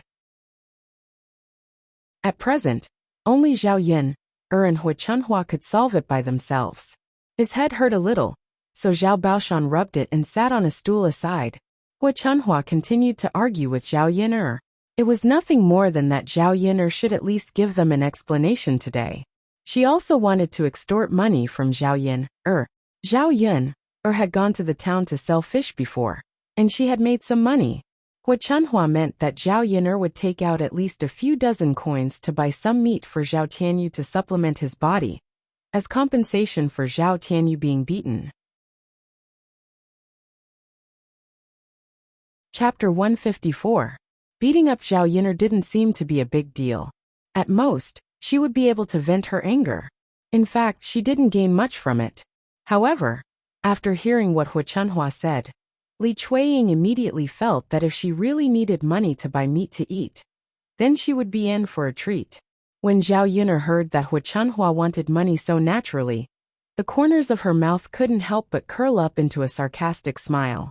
This isn't the way to bully others. You only hit him a few times, and you want money to buy meat to eat? His butt isn't even crippled, isn't it fine? That's because it hurts. It's natural for me to hit him. If my head was hit, it would be much more serious than his butt, right? Then will Grandma and second aunt send a pig over to nourish my body? Zhao Yuner's rebuttal made Hu Chunhua speechless for a moment. After all, this was indeed a little bit of a scam. Zhao Yuner sneered and said, If you really want my money to buy meat to nourish your body, that's fine. However, You have to ask Zhao Tianyu to come over and continue to hit me. If he is injured or crippled, I will pay for it. You wretched girl. Forget it if you don't want to pay for it. Then I will teach you a lesson right now. Hua Chunhua was anxious and ordered Zhao Wenshui. Lao-san, hurry up and catch this little bitch. Mother. Zhao Wenshui looked at Chunhua and had an unwilling expression on his face. I asked you to catch this wretched girl. Why are you dawdling so much? Lao-san, come over and help me. Mother, forget it. This is not a small matter. Next time, we won't ask Yuner to come over. Zhao Yuner's eldest uncle Zhao Wenshur said. Old Zhao's fourth son, Zhao Wentao, also persuaded. Yes, mother, this is such a small matter. Moreover, this matter is not Yuner's fault. It was Tianyu who threw a stone at someone first. It's okay to teach him a lesson. Moreover, he hit his butt, not his tibia. If Yuner really wanted to teach him a lesson, Tianyu might already be lying on the ground and unable to move. Zhao Yuner couldn't help but look at her fifth uncle again. It was rare that old Zhao's family had such a sensible person who dared to speak up. However, he was much better than her father, who was scared to stand aside when he saw Hua Chunhua was angry. Most importantly, he spoke up for her. Zhao Yuner had a good impression of Zhao Wentao. Zhao Wentao's words made Li Chuiying unhappy. Lao-san, what are you talking about? Are you saying that my Tianyu is wrong? Second sister-in-law. I know you don't like my words, but this matter is indeed your Tianyu's fault. Children may be mischievous, but throwing stones at people is wrong. If you protect Tianyu like this, you will only harm him in the future. There is an example in the village next door. When he was a child, his family didn't care about him and applauded him. When he grew up, he directly became a hooligan and in the end, he used a knife to kill people. In the end, he was caught and beheaded by the authorities. Tianyu is still young and can be educated. Naturally, we should let him know what he can and can't do now. Zhao Wentao's words were clear and persuasive with examples. Li Chuiying couldn't refute these words. Zhao Yuner couldn't help but sigh. This fourth uncle of hers had good values and could be so good at educating children. He must be a good person. Chapter 155. Fourth brother, are you doing this on purpose? It's fine that you're speaking up for this wretched girl, but now you're talking about me. Why don't you care how I educate my children? Second sister-in-law, that's not what I meant. Since it's not Yuner's fault, let's not be so calculative. If people see our old Zhao's family like this, they'll laugh at us. Moreover, how can we bear to capture a little girl? Zhao Baoshan sighed and said, Second brother's wife, if you want to quarrel, you can quarrel among yourselves. Eldest brother, second brother, third brother, fourth brother, let's continue to work in the fields. We still have other things to do after we finish our work. Father, how can you be like this? She was no match for Zhao Yuner after the men left. How could she argue with her? Seeing that the men were about to leave with Zhao Baoshan, Li Chuiying directly sat on the ground and cried. If we don't work, what's the point of living like this? Our son was beaten for nothing, and no one stood up for him or said anything. I don't want to work. I don't want to work. Zhao Yuner looked at Li Chuiying, who was sitting on the ground and kicking her legs. Her eyebrows couldn't help but twitch. This kind of woman was really rare. After glancing at her, Zhao Yuner's eyes showed deep disdain. Originally, Hua Chunhua wanted to help Li Chuiying argue with her. However, at this time, a person came over, and the whole old Zhao's family focused all their attention on this person.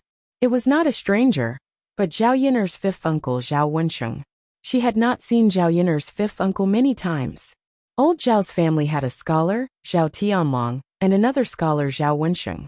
Because he was the youngest son, Hua Chunhua and Zhao Baoshan doted on him very much. The other sons didn't go to school, but they all went to school for Zhao Wensheng. Zhao Wensheng wasn't bad either. He was quite smart in his studies, and had already passed the Xiuzai exam. Now, he was studying in a school in the town. Every month he received money, so he didn't need old Zhao's family to support him. He could support himself. While teaching, Zhao Wensheng would also read and prepare for his exams. After all, just being an elementary scholar wasn't enough. Only by becoming a high scholar would one be able to become an official and lead a good life. Seeing that Zhao Wensheng had returned, old Zhao's family members immediately went to greet him. This was especially true for Hu Chunhua, who immediately threw all her displeasure to the back of her head. "Wensheng, why are you back?" Hu Chunhua giggled. To Hu Chunhua, Zhao Wensheng was her pride. One had to know that in the entire village, there were only a few elementary scholars. Hu Chunhua now hoped that Zhao Wensheng would pass the high scholar exam. When he became an official, he would be able to lead a good life with her. "Mother, the school is on break for a few days, so I came back," Zhao Wensheng said. "Is that so? Ha ha ha, it's good that you're back. Wensheng, you must be tired from walking back. Come in quickly and drink a cup of water to quench your thirst. Mother will cook something delicious for you tonight." Not only was Hu Chunhua happy, but Zhao Baoshan and the other brothers were also happy. Firstly, Zhao Wensheng was their brother after all. Secondly, every time Zhao Wensheng came back, the food at home would be much better. Chapter 156. Hu Chunhua was a stingy person, so she wouldn't change the food at home. Now that Zhao Wensheng was back, they could eat better food. "Okay, Mom." Zhao Wensheng smiled at Hu Chunhua. Maybe it was because of his studies. Zhao Wensheng had the temperament of a scholar. He looked elegant, which was completely different from the rough men in the countryside who did rough work. Zhao Yin'er glanced at her fifth uncle. He was only 25 or 26 years old. He wasn't very old. However, in the countryside, men at her fifth uncle's age were all married. Zhao Wensheng's marriage was delayed because he was studying. After he passed the Xiucai exam, he felt that marriage was troublesome. Because of his family, he would be distracted more or less. He wanted to wait until he passed the Jiren exam. Therefore, his marriage was delayed until now. Zhao Wensheng walked into the house, and Hu Chunhua asked Li Chuiying to go to the kitchen to get some water. "Second brother's wife, get a pot of water. Your fifth brother is back. Help him quench his thirst." Li Chuiying saw that Hu Chunhua had forgotten what had just happened, so he said to Hu Chunhua with a crying face, "Mom, Yin'er." Before Li Chuiying could finish, he was stopped by Hu Chunhua. "Your fifth brother is back. Hurry up and get some water. Nothing is more important than your fifth brother's return." Obviously, Hu Chunhua didn't want to help Li Chuiying anymore. Li Chuiying stamped his feet unwillingly. "Okay, Mom." Before Li Chuiying turned around to go to the kitchen, he glared at Zhao Yin'er. Anyway, he couldn't just let it go like this. The corners of Zhao Yin'er's mouth pulled out a smile, with a bit of provocation. "I'm not afraid of you." After returning home from old Zhao's house, Zhao Yin'er was in a good mood. Although they had encountered a strange situation, the separation of households was a good start. If she separated from old Zhao's family, she would really cut off all ties with old Zhao's family. Then, everything she had would have nothing to do with them. Otherwise, no matter how much money she made now, she would still be the target of old Zhao's family in the future. Zhao Yin'er went back to her home. In the afternoon, she took care of the vegetable garden, fertilized it, and watered it a little. The seeds that she sowed had already sprouted some buds. Zhao Yin'er then went to the foot of the mountain in the field. There were no vegetables at home, so she could only bring some wild vegetables to eat. Fortunately, it was spring, and there were many kinds of wild vegetables. Zhao Yin'er searched for a while, and picked half a basket of wild vegetables. Just as she was about to go back, she saw a red figure and a gray figure in the forest. Zhao Yin'er seemed to have heard a scream. She wondered if something had happened, so she walked in the direction of the sound. When Zhao Yin'er walked closer, she found that the person in red was Xiao Hong, and the person in gray was Lu San, who had peeped at Zhao Yin'er taking a bath. Lu San stood in front of Xiao Hong with a flirtatious smile on his face. "Xiao Hong, you're really beautiful. No woman in the village is as beautiful as you." "Lu San, what do you want?" Xiao Hong looked at Lu San in horror. At home, she had also heard some rumors and slanders behind her back. Lu San was very lecherous. She couldn't afford to provoke him.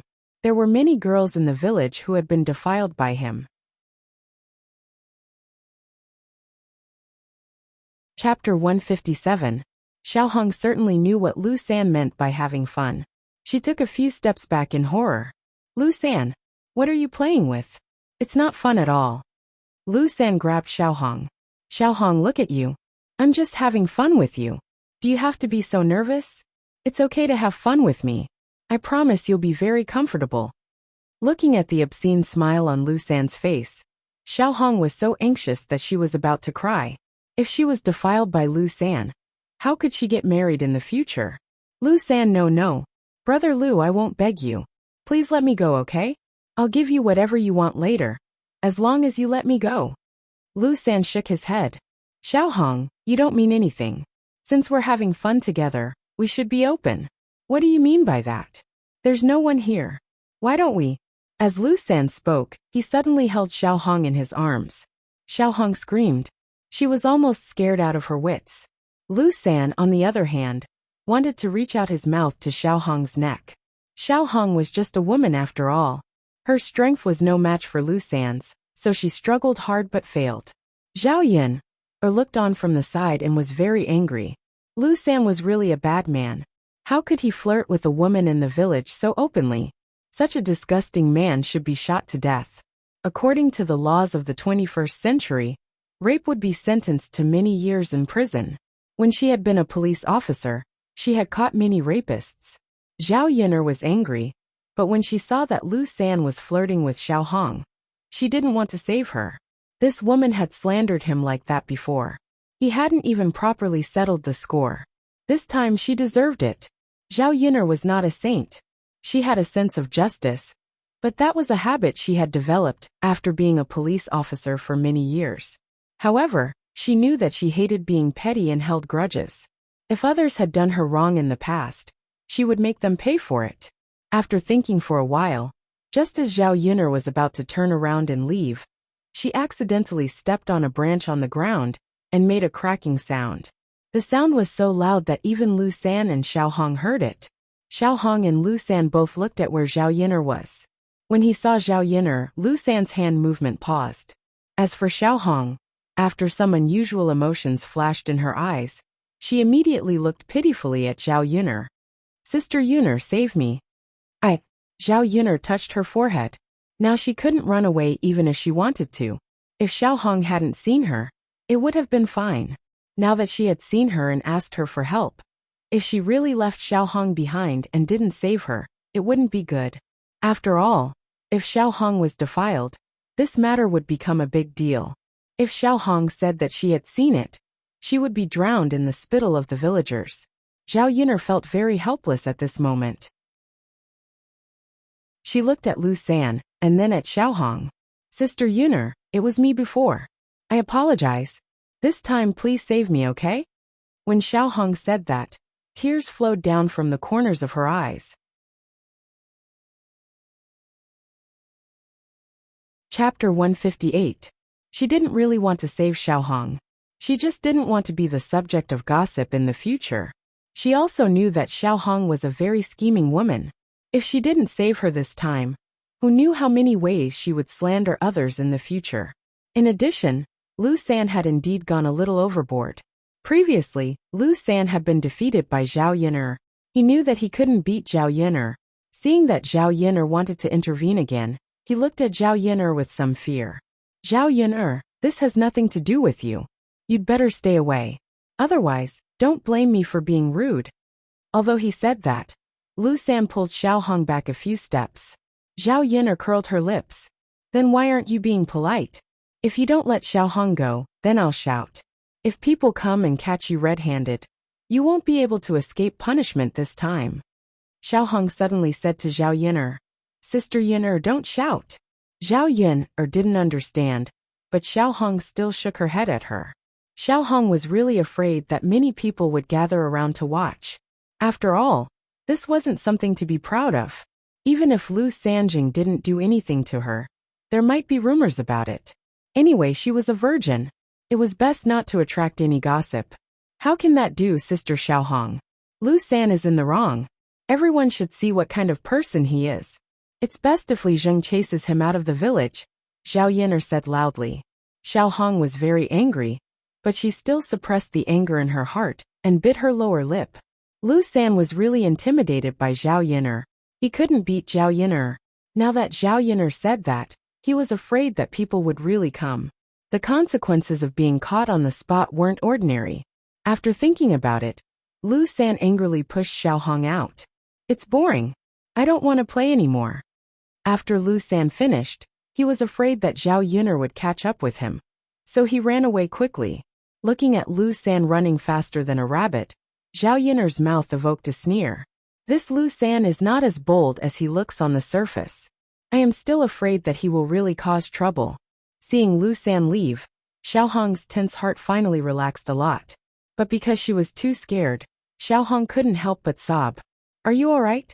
Zhao Yin'er walked over and asked faintly. She still did not have a good impression of Xiao Hong. Even though she looked pitiful, she still did not have a good impression of her. Sister Yin'er, thank you so much for what you did today. If it hadn't been for you, I don't know what I would have done. If I had been raped by Lu San, I wouldn't have been able to live anymore. Xiao Hong cried pitifully. Zhao Yin'er stood aside. She didn't know how to comfort her, nor did she want to comfort her. Xiao Hong said again, Sister Yin'er, I misunderstood you last time.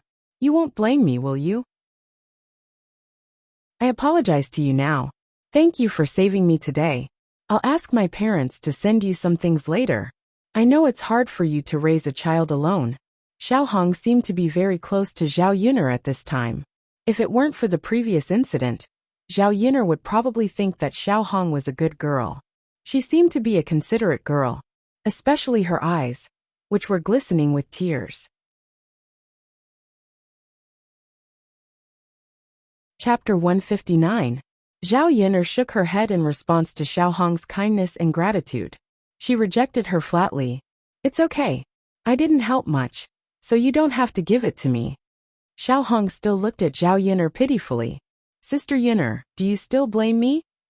Zhao Yin'er didn't know what to say. Xiao Hong had a rich imagination. What could she do? Zhao Yin'er forced a smile.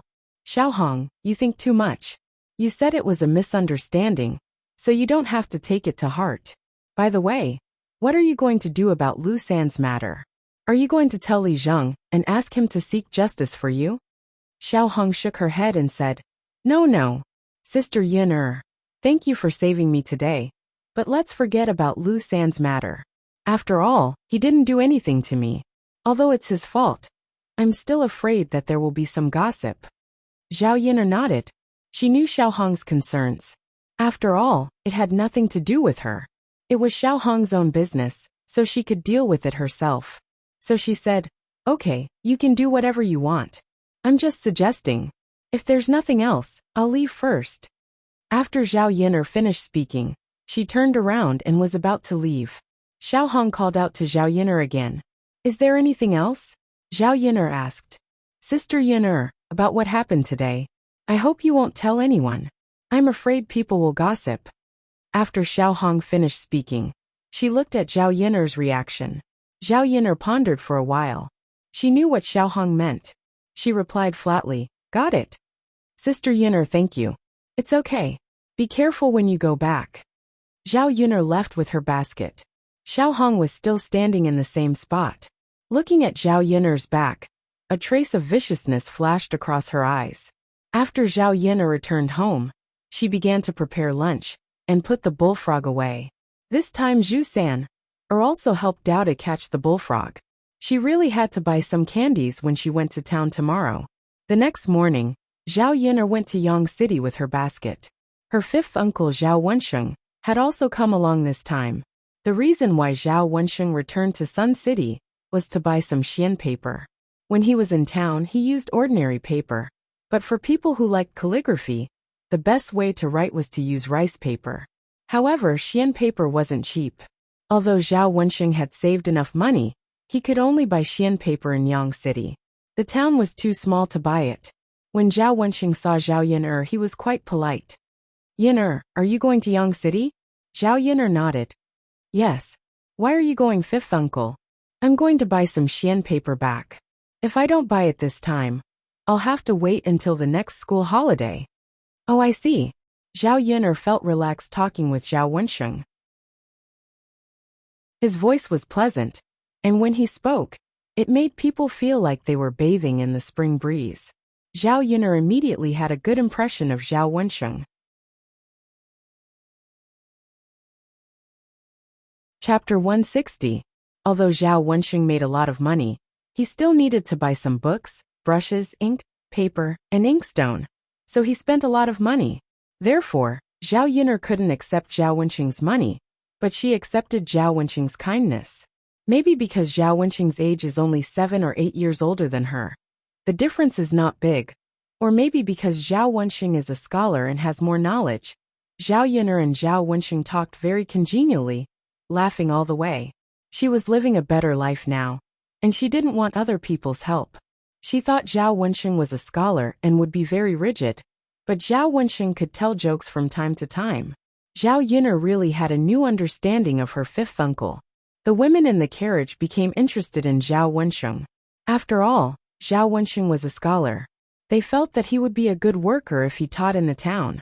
It was much better than doing farm work in the village. Therefore, they started to chat with Zhao Wensheng. Wensheng, why aren't you married at your age? Your mother didn't help you find a wife. Why don't I introduce some to you? My eldest niece is 17 years old today. She's pretty and diligent. Wensheng, my niece is 16 years old this year. Although she's a little older than you, it doesn't matter. I'll introduce her to you later. As long as you like each other, it's fine. Facing these women's enthusiasm, Zhao Wensheng was a little embarrassed and unaccustomed. Zhao Wensheng smiled at those women. Well, thank you for your concern, but I don't plan to get married now. Wensheng, I don't want to criticize you, but look at you.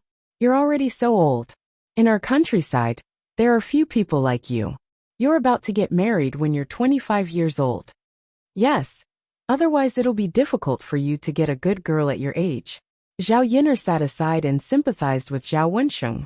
Zhao Yun'er had the feeling of a modern person's 7 aunts and 8 aunts urging her to get married. If it were him, he wouldn't be able to bear it.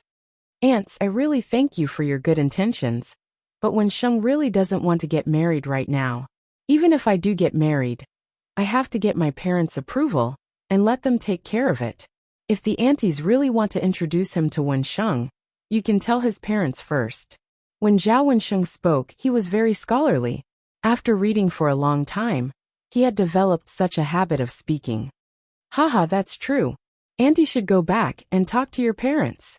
Zhao Wensheng's words caused these women who were originally pestering him to stop talking. Zhao Yun'er couldn't help but smile. It seemed that her fifth uncle was quite clever. After the carriage arrived at Yang City, Zhao Wensheng pulled Zhao Yun'er to the breakfast shop to have breakfast. Fifth uncle, there's no need. You can eat. I'll treat you to a meal. I haven't had the chance to treat you before, Zhao Wensheng insisted. Zhao Yun'er saw Zhao Wensheng's attitude and nodded. All right then, fifth uncle. You can treat me this time. When I earn money in the future, I'll treat you to a meal when I treat you. Of course. Chapter 161. In modern terms, it wasn't very expensive, but it tasted pretty good. Such a breakfast was sumptuous. After a while, Zhao Wensheng and Zhao Yun'er finished eating together. Yun'er, where are you going later? Do you want fifth uncle to accompany you? Zhao Wensheng asked. No need, fifth uncle. You go buy your things. I'll be fine by myself. Zhao Yun'er shook her head. She didn't want Zhao Wensheng to follow her, because she didn't want him to know that she was selling bullfrogs. It wasn't that she didn't trust Zhao Wensheng, but she felt that the fewer people who knew about this, the better. Otherwise, Zhao Wensheng might accidentally spill the beans one day and let others know about it. All right, fifth uncle will go sell his things first.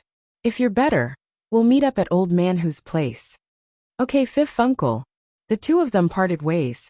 Zhao Yun'er walked around with the basket on her back. After confirming that no one was following her, she turned to Fuling restaurant. The reason why she was so cautious was because she was afraid that someone would follow her. Some women in the countryside were still very evil and couldn't bear to see others doing well. She came to town with the basket on her back and the bullfrogs at the bottom. However, she put some wild vegetables on top to cover it up, making people think that she came to Yang City to sell these things. When she arrived at Fuling restaurant, the manager, Sun Zhongquan, welcomed her warmly. Miss Yun, you're here. Looking at Sun Zhongquan's enthusiasm and the smile on his face, Zhao Yun roughly guessed that her bullfrogs had been praised well by the customer. Manager. Zhao Yun also greeted Sun Zhongquan. Zhao Yun walked over and put down the basket on her back. Then she took out the bullfrogs. The bullfrogs she brought over today were a little more than last time. The children caught more bullfrogs yesterday. Sun Zhongquan took it with a smile and immediately instructed the restaurant's chef to prepare it. The customer who tasted the bullfrogs yesterday specially came over today and ordered this dish. At this time, Sun Zhongquan didn't have any ingredients here, so he was very anxious. Zhao Yun brought bullfrog over and heaved a heavy sigh of relief. Miss Yun, quickly come in and have a seat. Sun Zhongquan's enthusiasm indicated that he could start discussing business with Zhao Yun. Zhao Yun nodded, and the two of them went to a small compartment in the restaurant. Miss Yun, this bullfrog is not bad for the time being. The customers like it very much. They say that they have never eaten it before. I reckon that your bullfrog will attract a lot of customers in the future, so I want to settle this business with you, Sun Zhongquan said. His attitude was sincere, and he was willing to cooperate. Zhao Yun was also a little excited. Seeing that she was about to succeed in this business, she knew that she didn't have to worry too much about money in the future. Since shopkeeper is so straightforward, Yun is also very happy to cooperate with you. Then Miss Yun, let's set the price of this bullfrog first. Zhao Yun thought about it for a moment. How much should she set the price? According to the price of bullfrogs in the modern era, it was only 6 or 7 yuan per catty. If she set the price according to this, it would naturally be a loss for Zhao Yun. Therefore the price must be raised. At least, it was more expensive than the price of chicken, duck, and fish. After all, bullfrogs were a scarce thing in this era. It was normal for them to be more expensive than chicken, duck, and fish. Chapter 162. After Zhao Yun finished speaking, Sun Zhongquan was silent for a while. He seemed to think that the price quoted by Zhao Yun was a little too expensive. Zhao Yun persuaded. Manager, you know that the rarer the thing, the more expensive it is. I don't have a lot of bullfrogs. I can only send you 20 kilograms of bullfrogs at most, and I can only make 40 plates. Miss Yun, I understand what you're saying, but can't you lower the price? In fact, it's only a few coins higher than the price of pork. It's really not expensive. I can't give you the price of pork. You must have sold a lot of pork today. If the price of this thing is the same as the price of pork, you won't be a rare thing, right? Sun Zhongquan couldn't refute Zhao Yun's words. The rarer the thing, the more expensive it was. If it was really a good thing, it wouldn't be excessive to raise the price.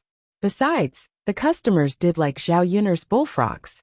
The price of the ingredients was raised a little, but the price of a plate of Sun Zhongquan's dish was far more than that. After thinking for a while, Sun Zhongquan said, Okay, Miss Yun, let's settle it like this.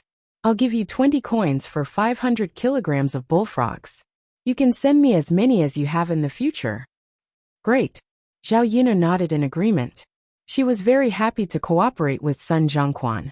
Sun Zhongquan took out a pen and ink and began to write a document. This ancient document was equivalent to a modern contract. Both parties had to write down the previous conditions of the contract and then sign it. It was to prevent both parties from going back on their words in the future. Come on, Miss Yun, have a look, Sun Zhongquan said with a smile. Miss Yun, you can't read, right?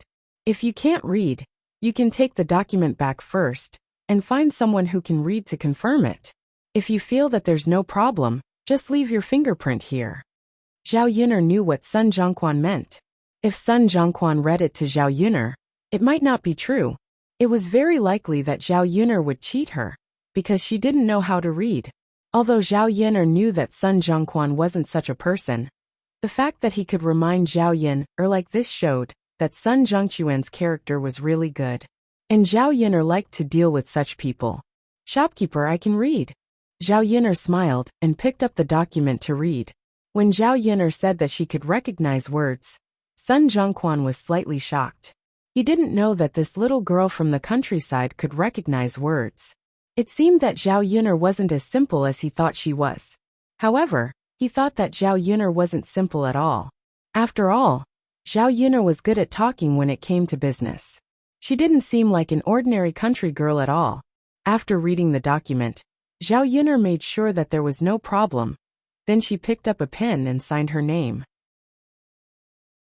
She had specially practiced calligraphy under the influence of her grandfather when she was a child.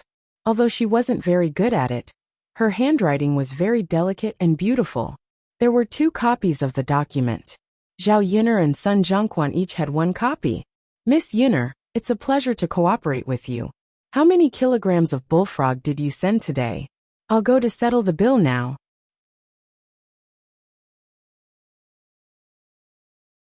Chapter 163. According to the price set by Sun Zhongquan, she only paid 220 copper coins for the 11 catty bullfrog she brought over today. Zhao Yuner was overjoyed to receive so much money in one go. If she could earn more than 200 copper coins a day, she would be able to earn 300 to 400 copper coins. If she caught more bullfrogs in the future, she would be able to save a lot of money in a year.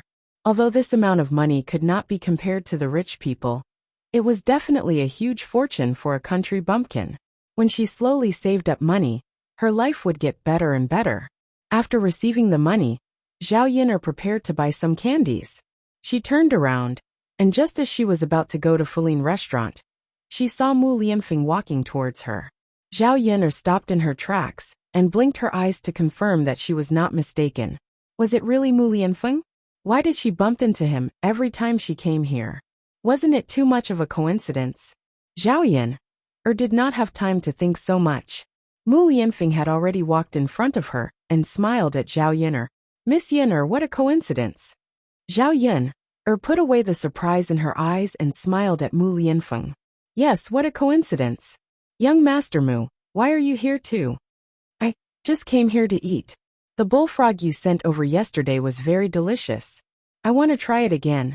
If that's the case, then come in. I just sent some over.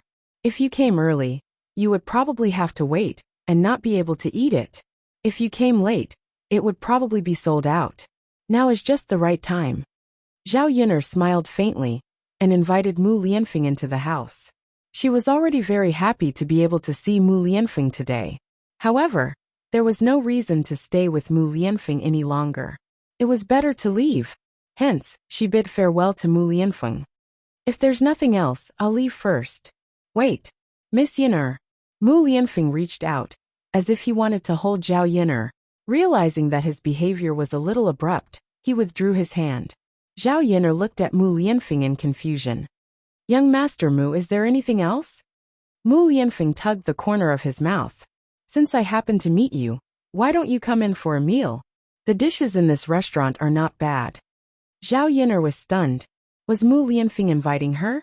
She was excited and did not want to reject it, especially when she met Mu Lianfeng's mesmerizing and soul-stirring eyes.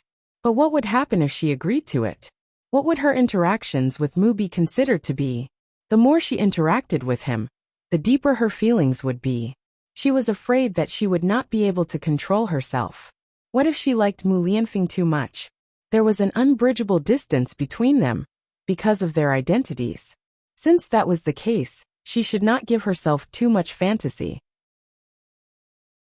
Zhao Yuner smiled bitterly and shook her head. No, young Master Mu, you can go eat by yourself. I still have to buy some things and drive the ox cart back. But Mu Lianfeng took a deep look at Zhao Yuner. He found that he had no reason to keep Zhao Yuner. He sighed softly. All right then. Miss Yuner, if you have time next time, I'll treat you to a meal. Zhao Yuner nodded and agreed first. But who could say for sure if she had time in the future? Mo Yen, who was behind Mu Lianfeng, glanced at her master and then at Zhao Yuner. She could see some clues. Chapter 164. He had clearly been waiting at Feline restaurant for quite some time. When he saw Zhao Yuner come out, he hurried over and pretended to run into her by coincidence. This was the first time he had seen someone go through so much trouble. After all, Mu Lianfeng was the most handsome man in Yang City. His status was extremely high as well. Even the young ladies of the capital would be infatuated with Mu Lianfeng. However, he had never looked at any woman properly. Now for a woman, he had come so early to wait for her. He had even gone through so much trouble to come up with an excuse to invite her to a meal. In the end, she had rejected him without even letting out a fart. Heavens, Mo Yin rubbed his forehead. Was this really the master he knew? If he liked a woman, he would chase her without hesitation? Even he felt anxious for him with such efficiency. Of course, Mo Yin did not consider Zhao Yiner's status or who he liked. He supported Mu Lianfeng to be with any woman. Thinking about how Morong Shuang was so unruly despite her status, Mo Yin still felt that Mu Lianfeng should find a slightly more ordinary woman. Status was not a problem. The main thing was that he liked her and was gentle and considerate. Otherwise, he would not have married a wife, but an ancestor. However, Mo Yin glanced at Zhao Yiner a few more times. Why did this woman seem so familiar? He felt like he had seen her somewhere before, but he could not recall where. Cough cough. Mo Yin coughed twice. Once Zhao Yiner was a few hundred meters away, Mo Yin whispered to Mu Lianfeng, "Master, I'm not trying to criticize you, but if you like her, you should be a little more domineering. You finally found an opportunity, but she rejected you with just a few words." Mu Lianfeng glanced at Mo Yin. Mo Yin immediately stood up straight and stopped talking. His face also became cold again. Fine, fine, fine. He should not have said it. However, with his master like this, he could guarantee that chasing a girl like this would not work. Hiya! Out of the way, out of the way! A few horses suddenly appeared not far away. The girl in front was dressed in red and held a long whip in her hand. Her beautiful hair fluttered in the wind. The way he spurred the horse was very handsome.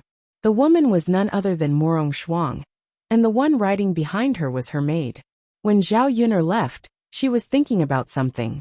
Her mind was filled with Mu Lianfeng, and the disappointment in Mu Lianfeng's eyes when she rejected him. Wasn't this man's attitude towards her a little too good? They had only met by chance, and could not even be considered good friends. Why was he acting like this? Zhao Yiner did not notice Morong Shuang's voice, because she was thinking about all these messy things in her mind. By the time he reacted, it was already too late to dodge. Even though Morong Shuang managed to pull back the whip in time, Zhao Yiner was still severely injured. His entire body fell to the ground. His knees were red and swollen. The skin was scraped and bleeding.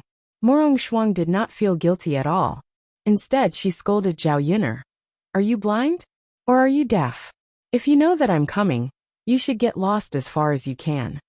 Morong Shuang's arrogant attitude made Zhao Yiner a little angry. Was it really okay to be so unreasonable? Chapter 165. Zhao Yiner raised her head angrily. When she looked at Morong Shuang, both of them were slightly surprised for a moment. Morong Shuang's eyes burned with a trace of malice. "So it's you. B*TCH will always be a B*TCH. Morong Shuang felt that this was just the right time to teach Zhao Yiner a good lesson. She still hadn't gotten her revenge from last time. Just as the whip in her hand was about to fall on Zhao Yiner, it was caught by Mu Lianfeng. Morong Shuang looked at Mu Lianfeng in surprise and asked, "Cousin, why are you here?" Mu Lianfeng snorted softly. "Shuang, are you always so cruel? I've misjudged you." Seeing Mu Lianfeng's disappointment in her, Morong Shuang quickly explained, "No, cousin, it's not like what you see. It's all this B*TCH's fault. It's her. She's blocking my way." "You're still twisting words and forcing logic? You've done something wrong. There are so many pedestrians on this road. If you want to ride a horse, there's plenty of space. Now that you've bumped into someone, you still want to hit her?" Mu Lianfeng's tone was a little cold as he reprimanded Morong Shuang. Seeing Mu Lianfeng's anger, Morong Shuang's heart sank. It's over, it's over. Mu Lianfeng wouldn't hate her even more now, would he? It's all Zhao Yiner's fault. Morong Shuang's hatred for Zhao Yiner increased by a few notches. "Cousin." Morong Shuang looked pitifully at Mu Lianfeng. Mu Lianfeng's face was cold. He didn't look at her. Instead, he squatted down and asked Zhao Yin, Miss Yiner, how are you? Are your injuries serious?" Meeting Mu Lianfeng's concerned eyes, Zhao Yun'er could even smell the fresh and pleasant scent on his body, as they were very close to each other. She held her breath and shook her head. I'm fine. Don't worry about me. Mu Lianfeng nodded. That's good. Let me help you up. All right. When Mu Lianfeng helped Zhao Yun'er up, Zhao Yun'er still underestimated her injury. Her whole body fell heavily to the ground, and there was a sharp pain in her knee. Fortunately, Mu Lianfeng reacted quickly and supported Zhao Yun'er. Zhao Yun'er fell heavily into Mu Lianfeng's arms. Is it very painful? Mu Lianfeng's concerned voice rang in her ears again. Morong Shuang, who was sitting on horseback, was about to explode in anger. B*tch, B*tch, he did it on purpose. How shameless of her to approach Mu Lianfeng in such a way. I don't think my leg can walk. Zhao Yun'er whispered. Mu Lianfeng lowered his head and looked at Zhao Yun'er's leg. It looked a little serious. He quickly took out his handkerchief and wrapped Zhao Yun'er's leg. Then he said to Zhao Yun'er, I'll take you to the clinic to treat it. Otherwise, it won't be good if the situation worsens. Zhao Yun'er nodded in agreement. She thought that Mu Lianfeng would just help her over. She didn't expect that Mu Lianfeng would actually carry her. The moment her legs left the ground, Zhao Yun'er's mind went blank for a moment. Mu Lianfeng actually carried her? And in front of everyone? Her face couldn't help but redden. Was she dreaming? If it wasn't for the pain in her leg, she really would have thought that she was dreaming. Cousin, Morong Shuang shouted at Mu Lianfeng unwillingly.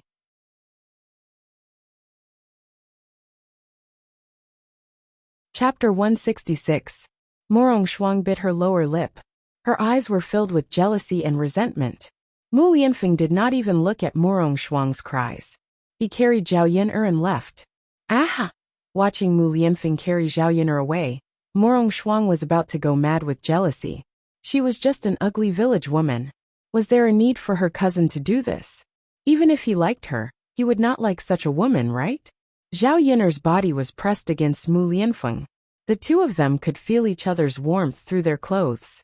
She had never been hugged by a man like this. Her petite body felt a sense of security in Mu Lianfeng's embrace. Zhao Yun'er's cheeks could not help but heat up. She did not know what to say to Mu Lianfeng along the way. Mo Yin carried a sword and followed behind the two of them. She maintained a distance. She did not want to be a third wheel and disturb her mistress. When they arrived at the clinic, the doctor in charge gave Zhao Yun'er a simple treatment. Fortunately, her muscles and bones were not injured. Otherwise, the situation would be even worse. The wound was still a little deep. Zhao Yun'er estimated that she would need a few days to recuperate. Miss Yun'er, I'm sorry, Mu Lianfeng said. Zhao Yun'er was stunned. When she looked at Mu Lianfeng, she did not understand. Why was he apologizing to her? She had not even thanked Mu Lianfeng for bringing her here to treat her wound. She had to thank him for stopping Morong Shuang. Otherwise, who knew what Morong Shuang would have done to her? You did not do anything wrong to me. Why are you apologizing to me? Shuang is not sensible. I apologize on her behalf. She is my cousin. Zhao Yun'er pursed her lips. You are you. She is she. What she did has nothing to do with you. Why are you apologizing? Zhao Yun'er had always been very clear about things. She was only concerned about the matter and not the person. Just like how there were so many people in old Zhao's family that she hated, she didn't hate all of them. Instead, she socialized with them separately. But she's still my cousin. Miss Yin. I'll discipline her well. Mu Lianfeng wanted to say something, but he didn't. After the wound was treated and eased, Zhao Yun'er felt that the pain was finally much better. However, it was still difficult for him to walk on his own. Mu Lianfeng insisted on sending Zhao Yun'er back. Miss Yun'er, let me send you back. That's too much trouble for you. I'll take the ox cart back myself. You can help me take it back to the village. Zhao Yun'er did not refuse politely. She really did not want to trouble Mu Lianfeng too much. So many things had happened since she came to Yang City. Who knew how many times this man had helped her? Even with Morong Shuang's matter, Mu Lianfeng was also responsible. He had helped her so many times, so it should be enough to make up for it. Miss Yun'er, your injury was caused by my cousin. I obviously have the duty to send you back. If you take the ox cart, It'll be hard to avoid bumps with so many people squeezing together. It'll be bad if you get hurt. Let me send you back. I'll ride a horse. It won't take long. I'll be able to send you back very soon. Mu Lianfeng was extremely happy to send Zhao Yun'er back. He had not been able to find any opportunities in the first place. Now that he had finally found one, how could he let it go so easily? Mo Yin smiled faintly on the side. He knew exactly what his master was up to. Chapter 167. Zhao Yun'er met Mo Yan's smiling foxy eyes. Then she looked at Mu Lianfeng. What did this mean? Could it be that Mu Lianfeng had special feelings for her? She didn't like to have unrealistic dreams, so she didn't expect Mu Lianfeng to have any feelings for her. Mu Lianfeng looked back and glanced at Mo Yin indifferently. Master, I was wrong. I'll shut up. Mo Yin smiled embarrassedly and turned around in a hurry. He was clearly helping her, but she made it seem like he had done something wrong. That was what he thought, but he didn't let her say it out loud. Zhao Yun'er wanted to say something, but Mu Lianfeng said, Miss Yun'er, I'll send you back. Don't refuse. His tone was domineering and undeniable. Zhao Yun'er's heart trembled. She nodded. Then I'll have to trouble you, young Master Mu. She was still a little greedy for the feeling of being with Mu Lianfeng. Even though she knew it was impossible, she still couldn't control herself. Perhaps this was the way of relationships. It's no trouble at all. However, if I go back with you, can you help me inform my fifth uncle first, so that he doesn't have to wait for me? Looking at the time, it was almost time for the ox carriage to return to the village. Zhao Yun'er was afraid that Zhao Wenxing would be anxious if he didn't see her. Okay. Mu Lianfeng called Mo Yan. Go and inform Miss Yun'er. Yes, master. Zhao Yun'er told him the address, and Mo Yan left happily. Mu Lianfeng told Zhao Yun'er to rest a little longer. Otherwise, the bumpy ride might tear her wound. Seeing that it was almost noon, Zhao Yun'er didn't insist on resting. If she went home too late, Dao would be anxious again. Thus, she said to Mu Lianfeng, Young Master Mu, please send me back now. Mu Lianfeng nodded and found a horse for Zhao Yun'er to get on. After helping Zhao Yun'er onto the horse's back, Mu Lianfeng flipped over and jumped onto the horse's back. The two of them sat on the same horse. Zhao Yun'er was surrounded by Mu Lianfeng. His whole body was close to her. Wasn't this posture a little too intimate? Miss Yun'er, are you seated properly?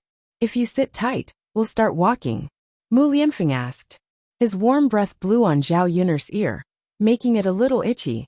Zhao Yun'er nodded. All right, Mu Lianfeng replied. A pair of beautiful hands stretched out from behind Zhao Yun'er and grabbed the whip. Hiya! Mu Lianfeng squeezed the horse's belly with his legs. The horse galloped out quickly. It was Zhao Yun'er's first time riding a horse. The bumpy feeling on the carriage made her a little uncomfortable. Her body was bumpy. Fortunately, Mu Lianfeng was there to protect her. She wouldn't have fallen off the horse.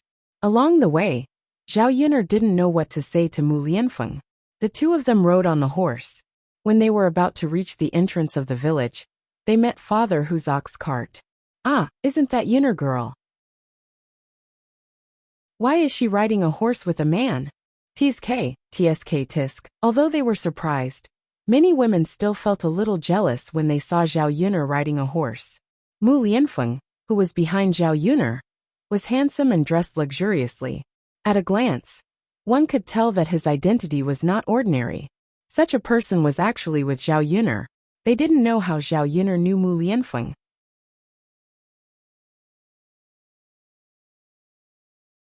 Chapter 168. That's right. How could she do something so immoral? Which girl is like this? It's not like he's her man. How could she get so close to him? Exactly. But it's normal for her to be shameless.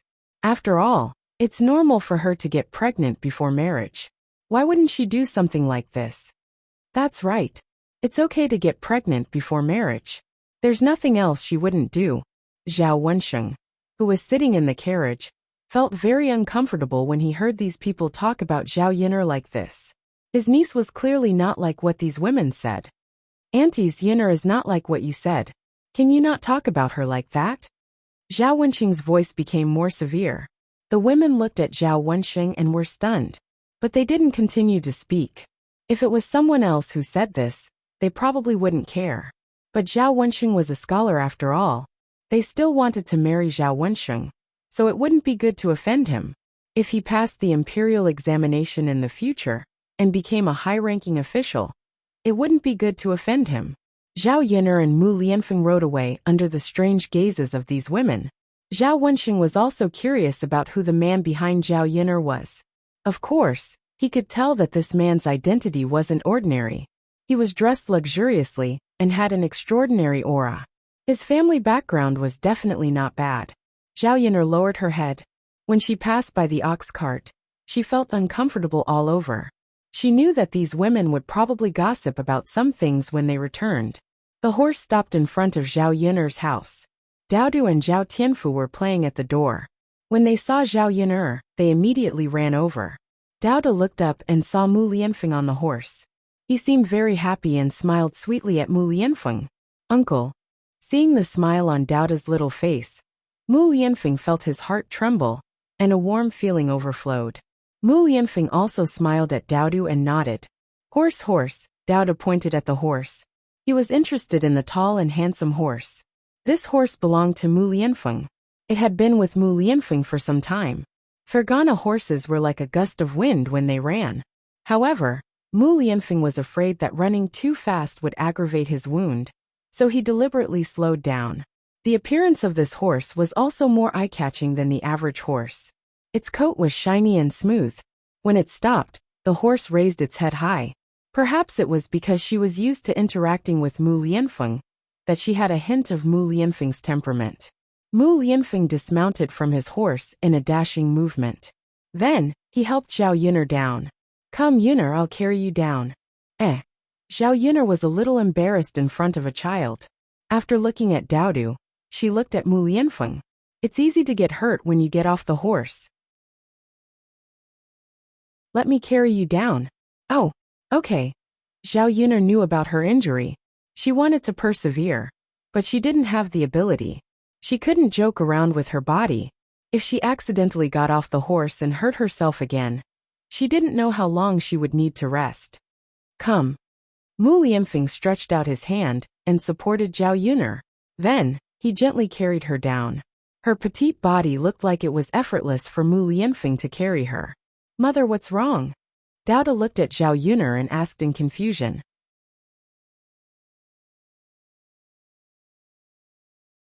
Chapter 169. Zhao Yin'er said. Daodu frowned when he heard that. He looked at Zhao Yin'er with worry in his eyes. "Mother, how did you get hurt? Are you okay?" "I'm fine. Daodu, don't worry. Mother will be fine after some rest." Zhao Yin'er comforted. Although Zhao Yin'er said so, Daodu was still worried and frowned. A pair of watery sisters nervously stared at Zhao Yin'er. Zhao Yin'er's heart warmed when she saw her son like this. She had to be well. In this life, she still had a son who cared about her. Mu Lianfeng carried Zhao Yin'er into the house and sat on the bed. Actually, after resting for such a long time, her leg was much better. It wasn't that she couldn't move for a while. She could still stand up, but she couldn't move too vigorously. Otherwise, it would tear her wound again. Daodu lay on the bed and looked at the wound on Zhao Yin'er's leg. His small face showed a hint of heartache. "Mother, Daodu will blow on it for you." When Daodu blew on Zhao Yin'er's leg, it was cool and comfortable. Zhao Yin'er patted Daodu's head. "Mother is really fine. This uncle took Mother to get her wound bandaged. It's not a big deal. She'll get better soon." Daodu looked at Mu Lianfeng again. "Uncle, thank you." Zhao Yin'er was satisfied with Daodu's politeness. Mu Lianfeng also patted Daodu's head and said to Daodu, "It's okay. Uncle and your mother are good friends. It's my duty to help your mother. But Daodu still has to thank Uncle." Haha. Mu Lianfeng stood in Zhao Yin'er's house. He had no intention of leaving. Seeing that Mu Lianfeng had helped her so much, Zhao Yin'er didn't want to drive him away. Thus, she said to Mu Lianfeng, "Young Master Mu, why don't you stay and have a meal with me?" "Sure," Mu Lianfeng answered straightforwardly. Zhao Yin'er was stunned. The reason this guy didn't want to leave was because he wanted to stay and freeload a meal. "Then I'll go cook." Zhao Yin'er smiled. "Mother, Daodu will help you." Douda followed. Zhao Yun'er was still able to stand up and cook. With Douda's help, the meal was quickly finished. They didn't have anything to entertain Mu Lianfeng at home. There was no meat, and they couldn't be too shabby when they entertained him. There were still some pigeon eggs left at home. Zhao Yun'er stir-fried all of them, and put some chili in them. In addition, she cooked a plate of bullfrog, and a plate of vegetables. She brought the dishes to the table and said to Mu Lianfeng, "There's nothing good in the house, only these. Young Master Mu, please don't dislike them." Mu Lianfeng glanced at the dishes on the table, and smelled the delicious smell. He smiled at Zhao Yun'er and said, "It's already very sumptuous. Then let's eat." Zhao Yun'er asked the family to sit down. The dishes Zhao Yun'er cooked this time were different from the last time, but the taste was still as delicious as ever. Mu Lianfeng usually didn't eat much at home. When he came to Zhao Yun'er's place, his appetite was stimulated. Unknowingly, he ate a lot of bowls of rice. He had eaten a lot of delicious food, but this was the first time that he had eaten something that gave him a very warm feeling. Zhao Yun'er and Doudu were eating with their heads lowered. Zhao Yun'er also picked up food for the two children from time to time. Douda held the bowl in his small hands and ate with a satisfied face.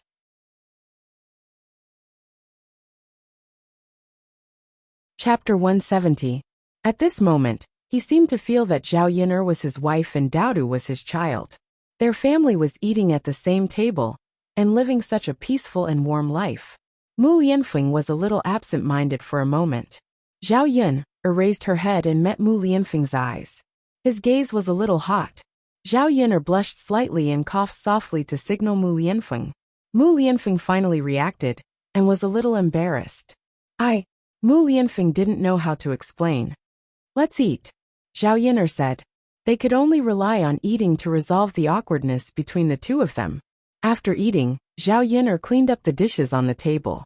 Zhao Tianfu insisted on helping Zhao Yun'er wash the dishes. Seeing that Zhao Tianfu was sensible, Zhao Yun'er didn't insist, and let Zhao Tianfu wash the dishes once. After eating and drinking to his heart's content, Mu Lianfeng stood in the courtyard of Zhao Yun'er's house. Standing outside, he could smell the fragrance of flowers and plants. Zhao Yun'er's house was a little shabby, but this simple environment made people feel very comfortable. Without the constraints of tall buildings and courtyard walls, a carefree rural life could immerse his heart in his heart. How good would it be if he could live such a life? However, this kind of peaceful life was an extravagant wish for him. Douda stood behind Mu Lianfeng and asked sweetly, "Uncle, what are you thinking about?" Mu Lianfeng turned his head and squatted down. Uncle is not thinking about anything. But Douda saw that Uncle is not talking. Uncle is just looking around. Your house is so beautiful. It's all Mother's doing. Douda smiled. Looking at Mu Lianfeng's horse lowering its head to eat vegetables, Douda walked over and squatted in front of the horse to watch it eat. Douda looked at it with a serious expression. Mu Lianfeng's horse wasn't afraid of strangers. Even if Douda was there, it still ate leisurely. "Doudu, do you want to ride a horse?" Mu Lianfeng walked over and asked Douda's small body. "Uncle, can Douda ride a horse?" After hearing this, Douda's eyes lit up and seemed to be a little expectant. "Of course. Come, Uncle will take you on," Mu Lianfeng said. Doudu, let's start riding," Mu Lianfeng said gently. "Okay." Douda nodded and responded. There was a hint of excitement in his voice. Mu Lianfeng raised his whip, and the horse started to gallop. Mu Lianfeng didn't go far. He only brought Doudu around Zhao Yun'er's house. Zhao Yun'er stood at the door of her house, and heard Douda's bell-like laughter. She looked over, and saw Mu Lianfeng riding a horse with Doudu. Perhaps because Douda liked this feeling, his little face was full of excitement. Mu Lianfeng's horse didn't gallop very fast. The two of them sat on the horse's back. From a certain angle, the two of them looked surprisingly similar. They really looked like father and son. When this thought appeared in Zhao Yun'er's mind, Zhao Yun'er was secretly shocked. She must have gone crazy. She actually associated Doudu and Mu Lianfeng together.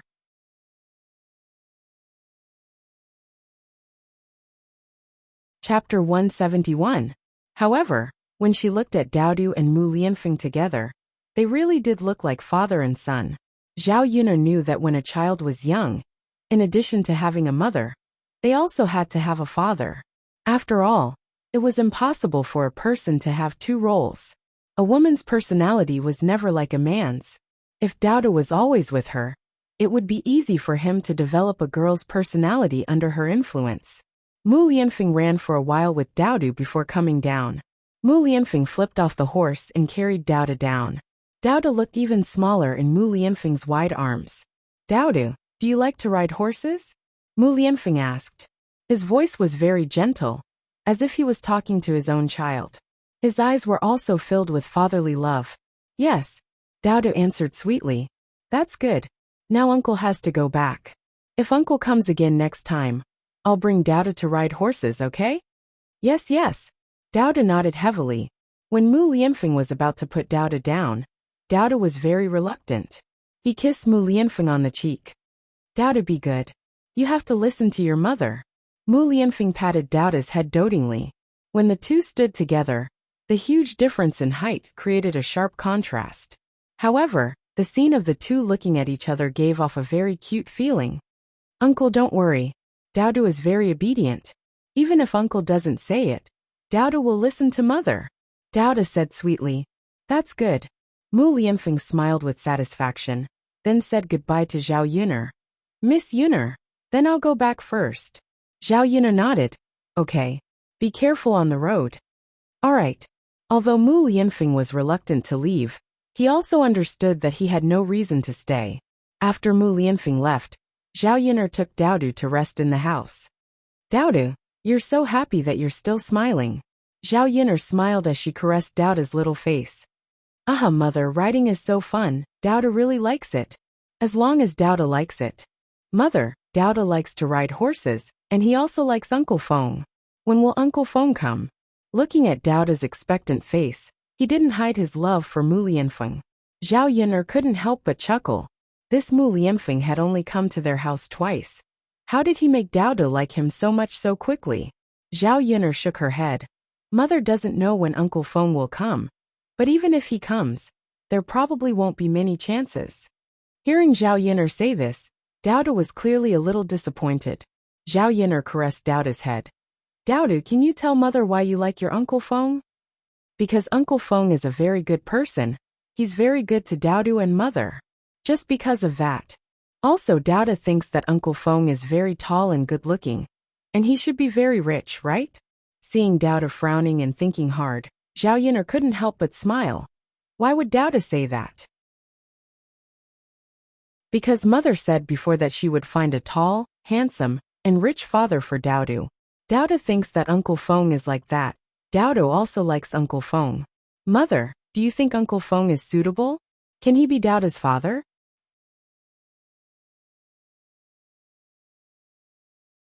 Chapter 172. This little bun really remembered every single word that she said in his heart. Hearing Dao's question, Zhao Yuner smiled. Do you really want me to find you a father? The little bun lowered his head, as if he agreed. Zhao Yuner rubbed Dao's head. Can you tell me why? Isn't it enough that Dao has me? Or does Dao think that I'm not good enough for you? Dao shook his head. No, mother. Mother is very good to Dao, and Dao likes mother very much. It's just that. Just what? It's just that everyone else has a father. They say that a child without a father is a wild child. So Dao also wants to have a father. That way, no one will say that Dao is a wild child in the future. After the little bun finished speaking, he lowered his head and looked very sad. Zhao Yuner felt sad when she saw Dao's sad expression. In Dao's heart, the role of a father was not something that could be replaced by just anyone. She gently rubbed Dao's head. Dao has me, so how can I be a wild child? Don't worry, I'll try my best to find a father for Dao, but your Uncle Feng. I also want him to be Dao's father, but he might not be willing. Dao raised his head to look at Zhao Yuner and asked in confusion. Why is Uncle Feng unwilling to be Dao's father? Is it because Uncle Feng doesn't like Dao? Zhao Yuner smiled wryly at Dao's question. Children were still innocent and didn't understand a lot of things. Zhao Yuner was still thinking about how to explain it to Dao. Dao, it's not because of you. Uncle Feng has a lot of girls behind him, and so many girls like your Uncle Feng. Therefore he might not like me. Only if your Uncle Feng also likes me can he marry me. Then he can be Daoda's father. Daoda nodded, but he didn't fully understand. Oh mother, do you like Uncle Feng? Ahem. Well, Zhao Yin didn't know how she should answer. Did she like him? Of course she liked him. Mu Lianfeng was such an outstanding man. How could she not like him? As long as a woman saw him, she would be enchanted. He had a charming temperament that could take people's souls away. Daoda saw that Zhao Yin'er was silent, so he continued. Then mother also likes Uncle Feng. Mother, Daoda will work hard in the future to make Uncle Feng like mother. I will help mother chase after Uncle Feng, and make Uncle Feng be Daoda's father in the future. Zhao Yin'er was really amused by Daodu. It was the first time that she saw a little boy vowing to help his mother make other men like her. However, when she saw that Daoda couldn't wait to find a father, Zhao Yin'er fell into deep thought again. Who was Daoda's father? Why did the original owner get pregnant before marriage? Although she had inherited the original owner's memory, when she tried to recall anything about Daoda's father, her head couldn't help but hurt. She couldn't remember anything at all. The original owner purposely forgot about this matter.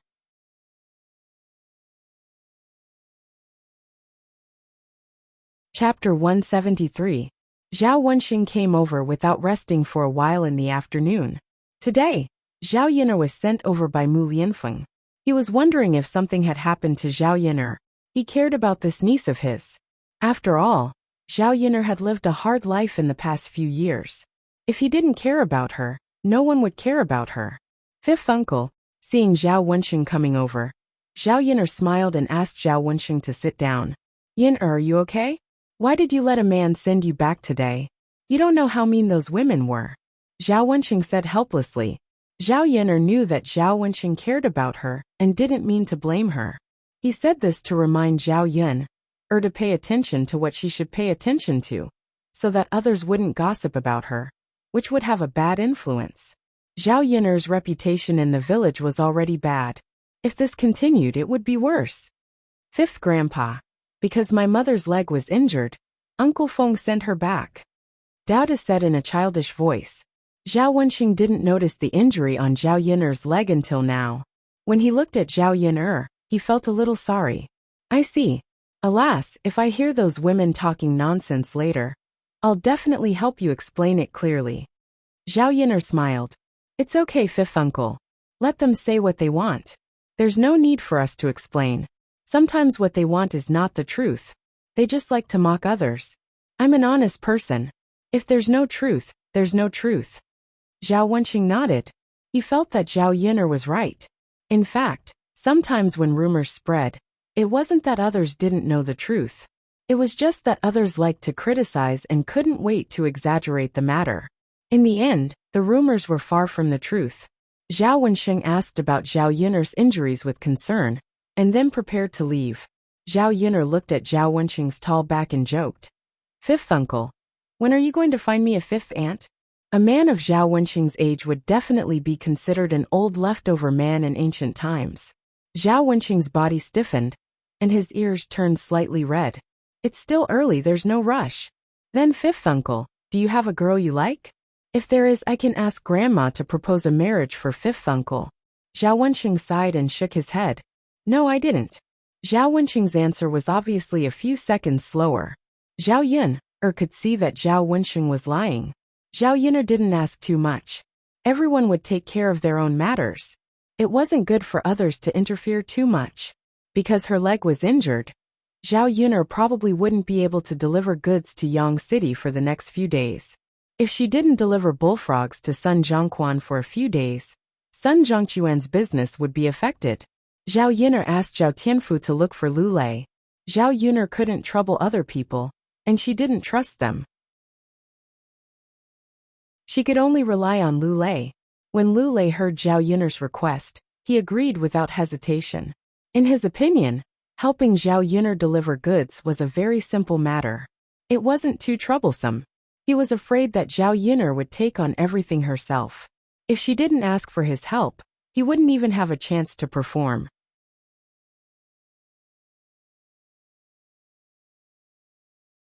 Chapter 174. Zhao Yun'er was embarrassed to trouble someone else to do something for her. She could earn more than 200 copper coins a day. If she gave it to Lu Lei, it would only be 40 to 50 copper coins. Actually, it wasn't a small amount. However, it was only right to ask someone to do it for him and keep the secret. In addition, Lu Lei often hunted prey and sent it to Feline restaurant. It was perfect for Lu Lei to do it. No one would suspect anything. When Lu Lei heard Zhao Yun'er say this, he hurriedly refused. Yun'er, there's no need. It's just a small matter. If you still pay me, I'll be too embarrassed to deliver it for you. Zhao Yun'er saw that Lu Lei was serious and didn't seem to be joking. She knew that even if she insisted, Lu Lei wouldn't accept it. Thus she sighed. All right, brother Lei, you don't have to accept it. However, how about you have lunch at my house when you come back? Otherwise, you won't be able to make it in time when you come back from Yang City. Zhao Yun'er made a concession. Lu Lei thought about it and nodded in agreement. Zhao Yun'er casually made some dishes for dinner. She soaked the dried mushrooms in water and added some oil. The taste was pretty good. With a plate of bullfrogs, it wasn't particularly bad, even in the 21st century. Zhao Yun'er asked Zhao Tianfu to call Zhao Tianen over for dinner. Zhao Tianen had been busy doing farm work in the fields for the past few days. He had lost a lot of weight and tanned a lot. Zhao Yun'er felt a little heartache when she saw a teenage boy working like an adult. Zhao Tianen should be in high school in the 21st century. He definitely didn't need to do these chores at home. Come Tianen, eat more. Zhao Yun'er gave Zhao Tianen more food. There was a lot of work, and he couldn't eat much when he went back. So Zhao Tianen had lost weight. If he ate more here, he should be able to make up for it. Even if he couldn't, at least it could prevent Zhao Tianen from losing weight. He was already very thin. If he continued to lose weight, he would only be skin and bones. Thank you, second sister. Zhao Tianen said. It's okay. Eat more. There's a lot of food. Okay. Zhao Tianen hesitated for a while, then nodded. Her brother was still thinking about her, and was not willing to eat too much. Zhao Yun'er said, Tianen, it's okay to eat more. Second sister will be able to earn a lot of money in the future. Although it's not a lot, the food will be enough to eat in the future. Zhao Tianen raised his buried head, his eyes bright and spirited. Really, second sister? Of course it's true. Why would I lie to you? You'll know in the future. If I can't earn money, how can I buy food? Zhao Tianen nodded heavily. That's good. After dinner, Zhao Tianen didn't leave immediately. Instead, he chatted with Zhao Yun'er and talked about old Zhao's family.